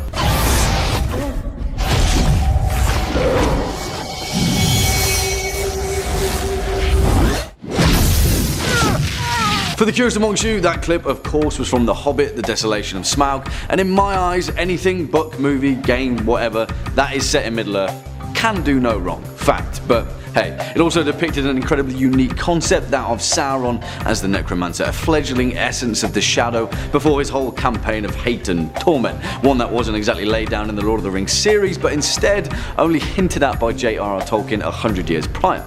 Put a pin in that, because Sauron is an incredibly important figure in the fictional lore of the necromancer, but again, it was an even older archetypal image, one that has happened time and time again in mythology, folklore, religion, literature, tabletop board games. The necromancer is as old as storytelling itself, and before we dive into the bulk of their lore, it's probably best that we find out where they first began. So first and foremost, what's in a word? Because while it may seem slightly obvious, the etymology behind the necromancer is the first and most important stop in deciphering the origin of those that speak with the dead. The word necromancy is adapted from the late Latin necromantia, which in itself is borrowed from the post-classical Greek necromenteia, a compound of the ancient Greek nekros, which means dead body, and manteia, which loosely translates to divination by means of, a diviner of those that are dead. Now, whilst the first ever use of this word occurred in a treatise known as Origin of Alexandria in the 3rd century AD, the actual origin of the classical Greek term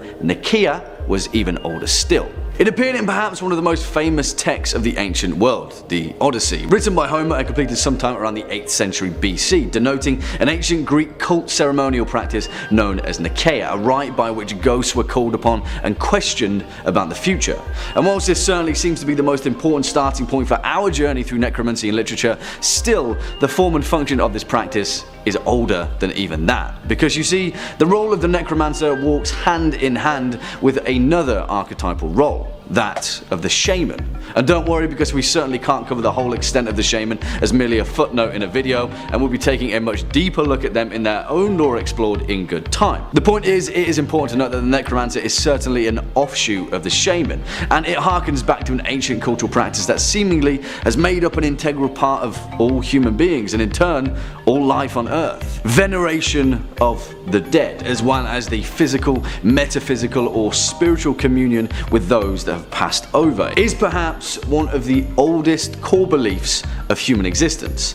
It would make sense then that evidence of this necromancy was prevalent throughout the ancient world, particularly in ancient Egypt, Babylonia, Greece, and Rome. Several allusions are made in ancient records of classical necromancers addressing the dead in a mixture of high-pitched squeaking and low droning noises, comparable to the trance-like mutterings of shamanism, which suggests further that the origins of necromancy are indeed one and the same with shamanism, or at least comprised of similar rites. In his encyclopedic work Geographica, written by Greek academic and philosopher Strabo around 7 BC, he refers to the necromantia, or diviners of the dead, as the foremost leading practitioners of divination amongst the people of Persia.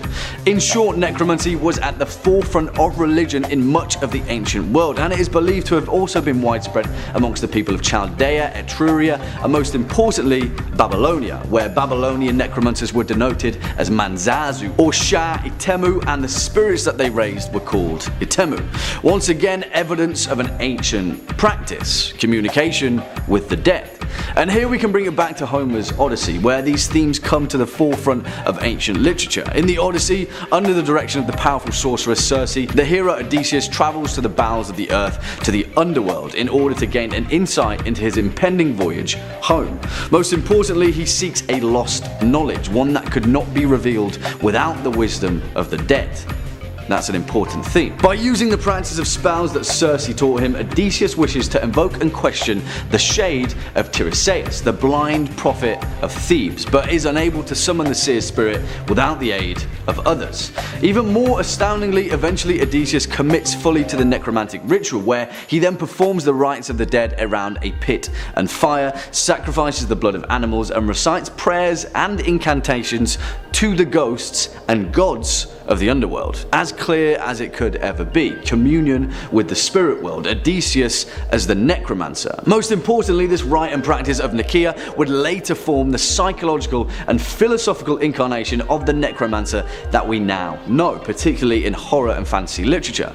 This image was perhaps best elaborated on by the psychoanalytic works of Carl Jung, who equated Nicaea and necromancy as the allegorical night sea journey, a metaphorical descent into the lower world, with the ultimate prize being a new, darker knowledge of the self. In many ways, the classical hero's journey was superseded by the night sea journey, an ultimate descent into the dark depths of the human consciousness, one where, compared to the cathartic process of the hero, here there is no coming back. You see, the basic practice of necromancy in ancient Greece and the wider ancient world was more of a solicitation of the dead rather than any form of exploitation. The general rite of the classical communication of the spirit world, as laid out by Odysseus, was for a figure to dig a pit, make a fire in it, offer honey, milk, wine, and then lay out the sacrifice of an animal, along with prayers to the chthonic gods such as Hecate.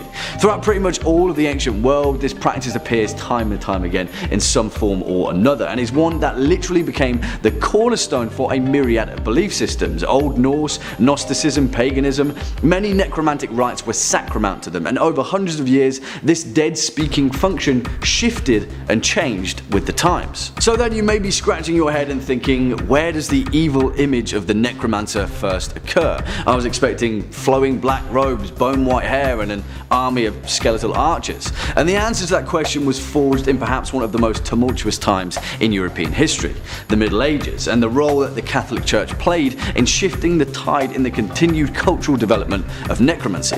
You see, not surprisingly, the Abrahamic religions took a pretty dismal view of the practice, and condemnation of necromantic rites is explicitly referred to on many occasions in their religious texts. In the Bible, it is very clearly denoted as a dark art, but strangely enough, it wasn't ever a practice that was completely eradicated by the Church. In fact, throughout the Middle Ages, despite the Church being the principal advocates for its condemnation, condemnation, it was the clergy who inadvertently sustained its practice, albeit by driving it underground and in turn augmenting its cultural evolution.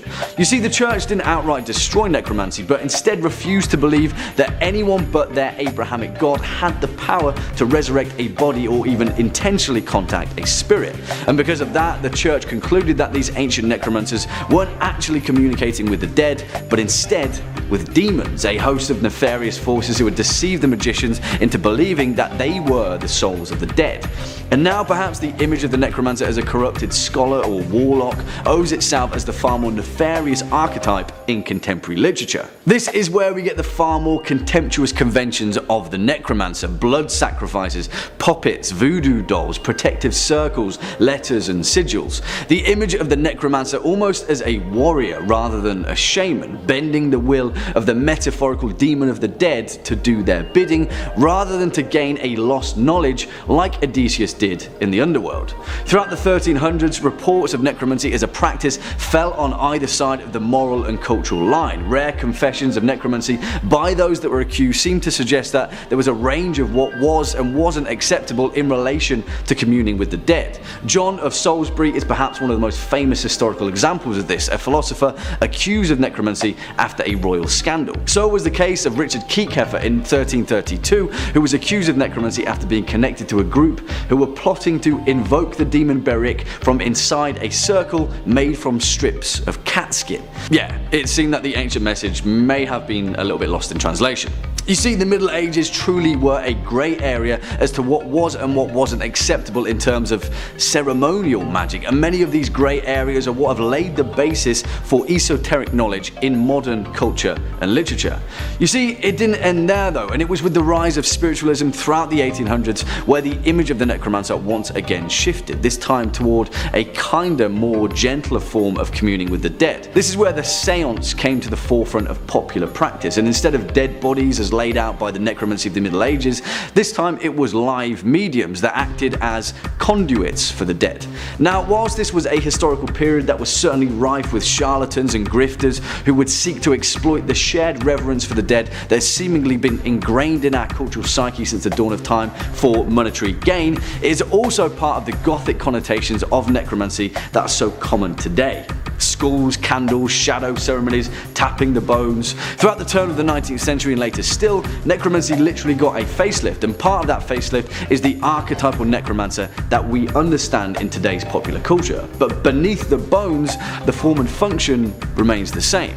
And this is where it is difficult to pinpoint, because when we look at modern literature, video games, tabletop and television included, the necromancer is at times all of these very same archetypes laid out throughout history. Whether it is the playable character class in the Diablo series, an orchestrator of the dead who harnesses the corpses of the deceased to do their bidding, the unwitting Ash in Sam Raimi's Army of Darkness, or even in Brian Lumley's Necroscope series, where the necromancer is instead augmented back to its original form as an individual who can communicate with the dead as equals rather than adversaries, all of them remain the same. Reverence of the dead is a tale as old as time, but deep beneath that core belief system is a far more important cultural reminder. Those that forget history are doomed to repeat it, and the dead keep it. The knife is old and could be dirty.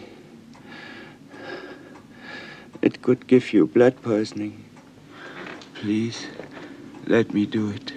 The oldest remedy. And for the curious amongst you, our first flag post in the rich lore of vampire fiction is 1979's Nosferatu the Vampire, directed by the legendary filmmaker Werner Herzog, which depicts Klaus Kinski being the creepiest Count Dracula ever depicted on screen, building upon the critical surprise success of F.W. Murnau's 1922 German adaptation Nosferatu. Obviously, we can't begin this list without giving a direct nod to these bloodthirsty stalkers of the silver screen, but here, for this list, we're diving into the lore behind vampires in literature, and to do that we have to first begin with a little bit of history. You see, the term vampire wasn't actually as prolific as you may imagine, and the actual origin behind its etymology is still a matter of debate. It wasn't until 1734 that the English language first saw mention of these creatures, although some French, German, Austrian and Serbian literature contained an allusion to vampires as early as 1718, which was believed to be derived from the Slavic form for vampire. However, others believe that the Slavic languages in turn borrowed that word from a pre-existing, less assuming Turkic term which means witch. Uber. And even stranger still, there are records of that term in Old Russian that dates back to the 11th century, believed to be borrowed by the Turkish term that relates to the same ancient pagan practice, upiri. However, the first ever mention of this term in recorded history was back in 1047, written in a letter to a Novgorodian prince which referred to him as Upir Lichich, which seemingly served to name him as an undead priest. Although not in direct correlation, it is thought that Upir Lichich would later literally translate to wicked vampire. Interesting, right?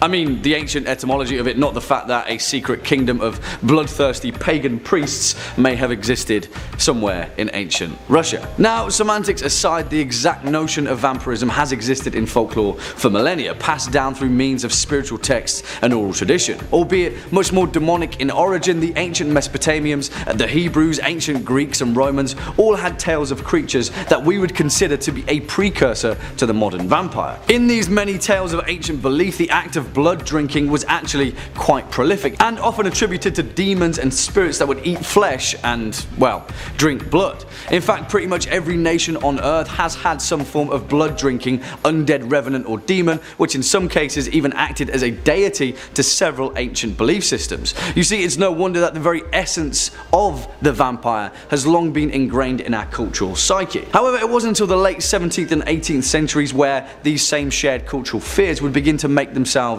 apparent, shall we say. The very tales that form the basis of the vampire legend that would later go on to form the literature behind vampirism first entered into historical record in 1672 with the case of Yuri Grando, a peasant that had died 6 years previous but had seemingly arisen from his grave to drink the blood of local villagers in Istria, which is now modern Croatia. After the strange case of Yuri Grando, Eastern Europe saw a frenzy of these same vampire sightings, the most famous being that of Petar Blavogovic and Arnold Paul, both of which were Serbian peasants, a potential explanation for the Proto-Slavic origin of the term vampire. Now, the actual means of the sociological phenomena behind these historical events, if any, are a matter for a different video, because the point is, it injected a shared cultural belief that would quickly form the basis of one of the most important and impactful conventions in horror fiction: vampires. Because in 1748, during a time where these alleged vampire attacks were still happening across Eastern Europe, a German man named Heinrich August Ossenfelder manifested that very same zeitgeist and produced a poem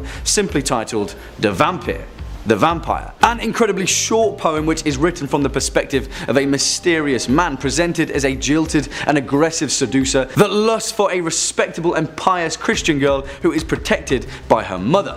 In it, the term vampire is only addressed twice, with "as in vampires unmortal, folk on the Theses portal," and in "till I myself avenging to a vampire's health, a drinking him toast impale Tokay." Although the poem itself is a direct metaphor for the desecration of religious faith, it goes on to directly describe breaking through the girl's bedroom window and sucking her blood.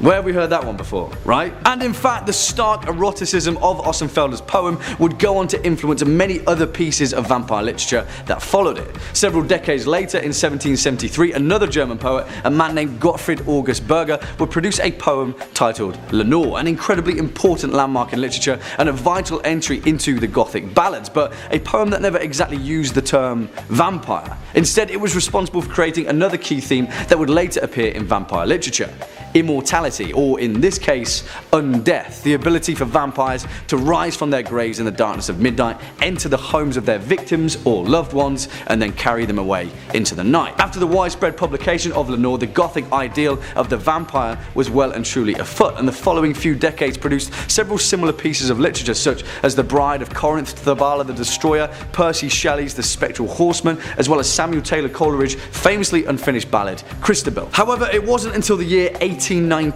where vampire literature really began to become solidified, when a man named John Polidori created the first prose piece of vampire fiction ever: the Vampire. It featured the iconic Lord Ruthven, the character of which was actually based upon Polidori's good friend and patient, the notorious Lord Byron. Now, whilst Byron also had a stab of his own at vampire literature, this was the first moment in literature where a fully formed vampire character would emerge. But more importantly, it served to paint Lord Ruthven as an anti-hero, seemingly down to Polidori's admiration for the whims of his friend Byron, which would form the basis of a trope rarely seen in horror or gothic fiction, but would go on to become a key component of its themes, that of the sympathetic villain, the anti-hero. Now, how many likeable vampires can we name now in popular fiction? There's just too many of them, and all of them the heroes or heroines of their own stories. But back then, this was cutting edge stuff, or cutting teeth, I guess. The impact that Polidori's work had on vampire literature was huge, and throughout the 19th century, the masses couldn't get enough of our blood-sucking contemporaries. In fact, one of the most impactful methods of disseminating fiction in the mid-19th century were the classic Victorian-era Gothic pulp pieces, penny dreadful. Short, easily distributed pamphlets that gave rise to the essence of serialized horror, returning characters that formed their own anthologies, a visual tapestry that I'm sure we're all familiar with. Well, from 1845 to 1847, the second most popular vampire since Lord Ruthven snarled onto the scene. Varney the Vampire, a character created by James Reimer and Thomas Peckett Prest, that successfully managed to encapsulate all of the same vampiric themes laid out before him, and thus gave rise to the popular depictions of the vampire. Long cloaks, high collars, drinking blood, coffins. But there was another story that paved the way for vampire literature before we address the very evident elephant left in the room that we haven't yet talked about. A lesser known addition into the Gothic canon of vampirism, but one that is without a doubt even more important than Varney the Vampire. And that was with Sheridan Le Fanu's 1871 novella Carmilla. And this was the first ever depiction of a female vampire, Countess Karnstein. In many ways, Countess Karnstein paved the way for the defining moment of vampire literature, and her influence as a symbol of occultism, as well as the enigmatic, supernatural, almost deified creature that exists separate from the confines of civilization. It's one of the most important hallmarks for vampire fiction and Gothic literature as a whole, because the character of Countess Karnstein was pretty much the archetype for the most important piece of vampire literature ever created, Bram Stoker's Dracula. And without detracting from both pieces, the similarities between the two are staggeringly clear. You see, it isn't with the actual inception of Bram Stoker's 1897 novel Dracula that we need to cast our gaze towards, because it was with the impact that matters, and it goes without saying that there is no greater effort in history to depict vampires in popular fiction as influential and as definitive as Dracula. Whatever the case, at the time of its release, it struck a chord across Victorian Europe, perhaps stirring up an ancient shared cultural fear that had long lingered within us all. Vampires in literature are the amalgamation of many things, a collection of one convention here and another there, but the point of them remains the same. They are both a blessing and a curse. They're what we want to be and what we want to defeat. And Bram Stoker's Dracula was the compendium behind that very specific horror. And it's also probably a good place to end this particular episode of The Lore Explored, because vampires in modern fiction, yeah, there's a lot to sink our teeth into there. The Witcher. As the monstrum tome explains to the common people of the world, indeed there is nothing more repulsive than these monsters that defy nature and are known by the name of Witcher, as they are the offspring of foul sorcery and witchcraft. They are unscrupulous scoundrels without conscience and virtue, veritable creatures from hell, capable only of taking lives. In other words, they sound pretty damn villainous, right? So why would Andrzej Sapkowski dedicate his entire series of fantasy novels to such a monstrous creation? Isn't this a time for heroes? How can such a hated figure lead the path to righteousness and virtue, protector of the weak and innocent? Well, it's probably high time that we found out. I remember hearing stories about witches. Is it true what they say? For the curious amongst you, that clip was of course from the up-and-coming Netflix series starring Henry Cavill as the Witcher himself, Geralt of Rivia. And you know, I'm actually pretty stoked about it, and I'm fairly confident that Netflix and Cavill as a whole are going to do a great job. And if you're asking me, anything that furthers this remarkable and fantastic world is worthy of note. But I'm also of the mind that in my head canon there is only one Butcher of Blaviken, and he exists in CD Projekt Red's near perfect video game series voiced by Doug Cockle. I hope to be proved wrong, But yeah. Been through hell and high water, you and me. Fact is, you know me better than anyone else does. Anyway, housekeeping aside, let's dive into this lore explored, because we're going to be doing things a little differently with this episode. Instead of covering the series as a whole and necessarily focusing on the larger themes, we're going to be focusing on the exact role of the Witcher in this fantasy world, where they came from, their purpose as an organization, and anything else that comes with being the mutagenic anti-heroes that they are. Personally, I think the best way to explore Sapkowski's world is through the eyes of a Witcher. Well, the cat's eyes of a Witcher, but we'll get to that. First and foremost, I should probably not get too ahead of myself, because if you can't tell, I'm very excited, and for the non-Witcher fanatics amongst you, we should first give a little overview as to what we're dealing with. Back in 1993, Polish author Andrzej Sapkowski released his first novel in the Witcher series, The Last Wish. It introduced to us an intriguing character, Geralt of Rivia, a mysterious man who had been terribly injured in battle and was resting at the temple of Melitele, being tended by mute servants whilst recounting many of the violent paths that had led him there. Unlike many other fantasy novels, this one was a collection of short stories, interwoven by Geralt's continued mystery whilst establishing one particular thing very, very clearly. This guy Geralt, yeah, he's seen some shit.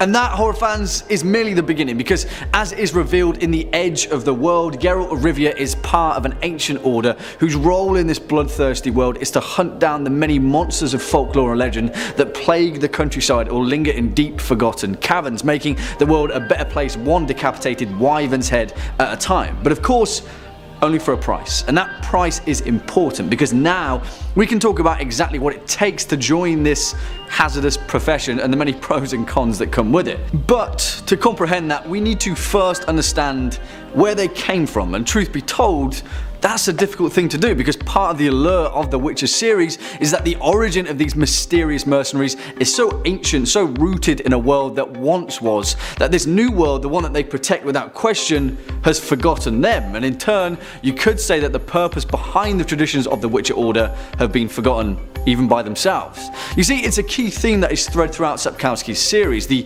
overwhelming antiquity of the world that it takes place in. But there is a reason for that, because we do know one thing, and we may have an inkling as to just exactly why the Witchers came into being. Maybe. Anyway, you see, around 1500 years before Sapkowski's series takes place, an event occurred, an event known as the Conjunction of the Spheres, a cataclysm which converged a myriad of multi-dimensional worlds and essentially forged them together into one. The one here in question, where the series takes place. You see, the native races to that world, the elder races, were the gnomes, the most ancient, the dwarves and the elves, but their existence was interrupted by this event. Soon came a horde of unnatural creatures from the fragments of the multiverse. Ghouls, gravers, vampires, ancient spirits of shadow and fire and ice. But it wasn't just monsters that emerged too, but men. The race of humans soon appeared, their old world destroyed by the conjunction of the spheres, dazed and confused and without a home. Well, during that time, these first settlers spread to the north of their strange new home, partly being taught by their elven neighbours how to wield chaos as magic, but only a select few, because, come on, they don't just hand out magic willy-nilly. You see, when these tired and hopeless settlers futilely attempted to colonise these new, untamed lands, filled with monsters and murder, they needed protecting. An elite caste of warrior monks gradually began to emerge from their ranks, human defenders who braved the wilds by sheer will alone, and soon found that other ancient magics lurked there. Out in the wilderness, these warrior monks studied the strange mushrooms and fungi that grew there. They documented herbs and plant stimulants, and soon they took that knowledge and created concoctions that gave them a bold advantage against these monsters. However, they also noticed something strange. They noticed that the bodies of their young apprentices developed superhuman speed and endurance. Well, the ones that survived anyway, because you see, this is where a concept known as the Trial of the Grasses emerges, the most important initiation rite to becoming a Witcher, rooted in their humble beginnings as herbalists and alchemists. And when I say important, I really mean it, because there are only two options with the Trial of the Grasses. You pass it and become a Witcher, or you die, with 7 out of 10 candidates usually dying in the process. Ultimately, this alchemical process is integral to the Order of the Witcher. It mutates their genes permanently, imbibing them with heightened senses, strength, reflexes, and resistances to essentially all disease. In other terms, they literally become a monster in order to fight them, sacrificing their humanity to become a mutant specifically built to hunt and kill all inhuman prey across their strange new world. As a result of this painful and dangerous process, the young survivors would gain cat-like eyes whose pupils would dilate to see in the most blinding of light or the darkest of darkness. Sensing a metaphor there. As you may imagine, at the origin of this order, it was frighteningly effective, but the price to be paid was staggering. First and foremost, all witches would become sterile, making it impossible for them to pass on their traits, but also instilling them with an incredibly long lifespan and prolonged youth, often existing for several centuries and only ever appearing as middle-aged men at the most. This unnatural life cycle laid down the foundation that would make the common folk of the world so weary and hateful of these individuals, despite these witches being the only line of defense that they had against the horrors that lingered in the darkness. You see, soon after the trial of the grasses seemed to be a viable option for combating these monsters. You remember those magic studying aristocrats that I mentioned before? Yeah, by that time the Nordling monarchy realised that they could use these newly created mutant knights to bend toward their will, and gave them the basis to form their order, finalising the set of trials and mutations that would pave the way toward future generations of young apprentices becoming witches. But that was merely a footnote, and the elven mages behind the monarchy, as well as their new human mages, realised that they couldn't really do anything with these poison drinking warrior monks after all, and so quickly they pulled a plug on their order. Despite that though, the witches that remained trudged on, and so splintered and abandoned by the new monarchy, they carved out the body of their order and the many differing schools that would then form the basis of them. You see, sometime between the Order of the Witcher developing their ranks after they splintered from the monarchy, their membership realised that there were many ways to fight these monsters, and all of them didn't entirely agree on the same approach. They realised that spreading themselves into different areas and thus specialising in the art of monster hunting would strengthen their cause and also earn them a pretty penny in the process. This act built the basis of the 7 known schools of the Witchers. Now, as a footnote, there are potentially more, but like we said, there are more mysteries in this series than Andrzej Sapkowski would like to admit. Now, perhaps the most prominent of these schools, and the one that Geralt of Rivia belongs to, is the School of the Wolf, whose ancestral stronghold is in the mountains of Kaer Morhen in Kedwin. In its days of glory, the School of the Wolf was perhaps the most recognised of all of the Witcher schools, with its members quickly gaining the renowned reputation of professional and reliable monster slayers. Geralt is good for a reason. Eventually being led by the wise and noble Vesemir, who would serve to be the sagely master of Geralt himself. Next there was the School of the Cat, a group of ragtag witches whose headquarters originally being in Stygia before they were cast out were anything from stationary. And at the time of Geralt they are located in the travelling caravan in the southern region of Din Marth. Now the School of the Cat is incredibly interesting, as unlike many of their counterparts, this group eventually grew to embrace their repressed emotions and began killing for a cause and a purpose other than coin. They would become assassins lingering in royal courts to supposedly bring about a plot of Witcher dominance, and because of that fear ultimately led to their downfall. The monarchy was so weary of the School of the Cat that they sent an entire army to slaughter them, destroying their stronghold of Stygia and casting them out on the road, seeking a new sort of vengeance. Then there is the Order of the Viper, located in the deep chasms of Tir Toker, who were essentially extinct at the time of Geralt, although I'm saying nothing because these witches are a different breed entirely, and writing them off isn't the wisest of moves. The Order of the Viper are perhaps the most alien and secretive of all of their kind, who dedicated their lives to collecting and compiling ancient tomes and scrolls on the antiquities of the ancient world and the conjunction of the spheres that predated them. And yeah, that's pretty much all there is to these guys. Vipers usually means mystery, I guess. Of course, there is the School of the Bear, a group who hold a special place in my heart, mainly because these guys are just unbridled badasses. Located in the keep of Haen Kaduk in Amal, deep in the mountainous region of the world, the School of the Bear sought solace with the elder races of the world, establishing ancient contacts with the dwarves and gnomes that called this region their home. Despite that though, the School of the Bear saw a solitary path, roaming the world, heavily fortified in their armour, taking things slowly and decimating anything foolish enough to step into their path. You see, although at the time of Geralt the School of the Bear is thought to be extinct, it's heavily suggested that they are. Bears are solitary creatures after all. And then there's the Griffin School, the one order of witches that maintained the same knightly values laid out by the monarchy after their poorly conceived experiment. Little is known about them other than the fact that they're obsessed with magic and have a habit of killing every and any griffin in any given region. And then finally there's the School of the Manticore, and really guys, that one is anyone's guess because the School of the Manticore is of a different world, shall we say. You see, all of these laid the foundation for the very concept of The Witcher. These figures weren't just blustering knights who had a sword and a divine purpose. These were an order of protectors, human beings who saw that the only way to combat evil and darkness that lingered in the wilderness was to become a part of it, to adapt, to learn the ways of their enemies and use it against them.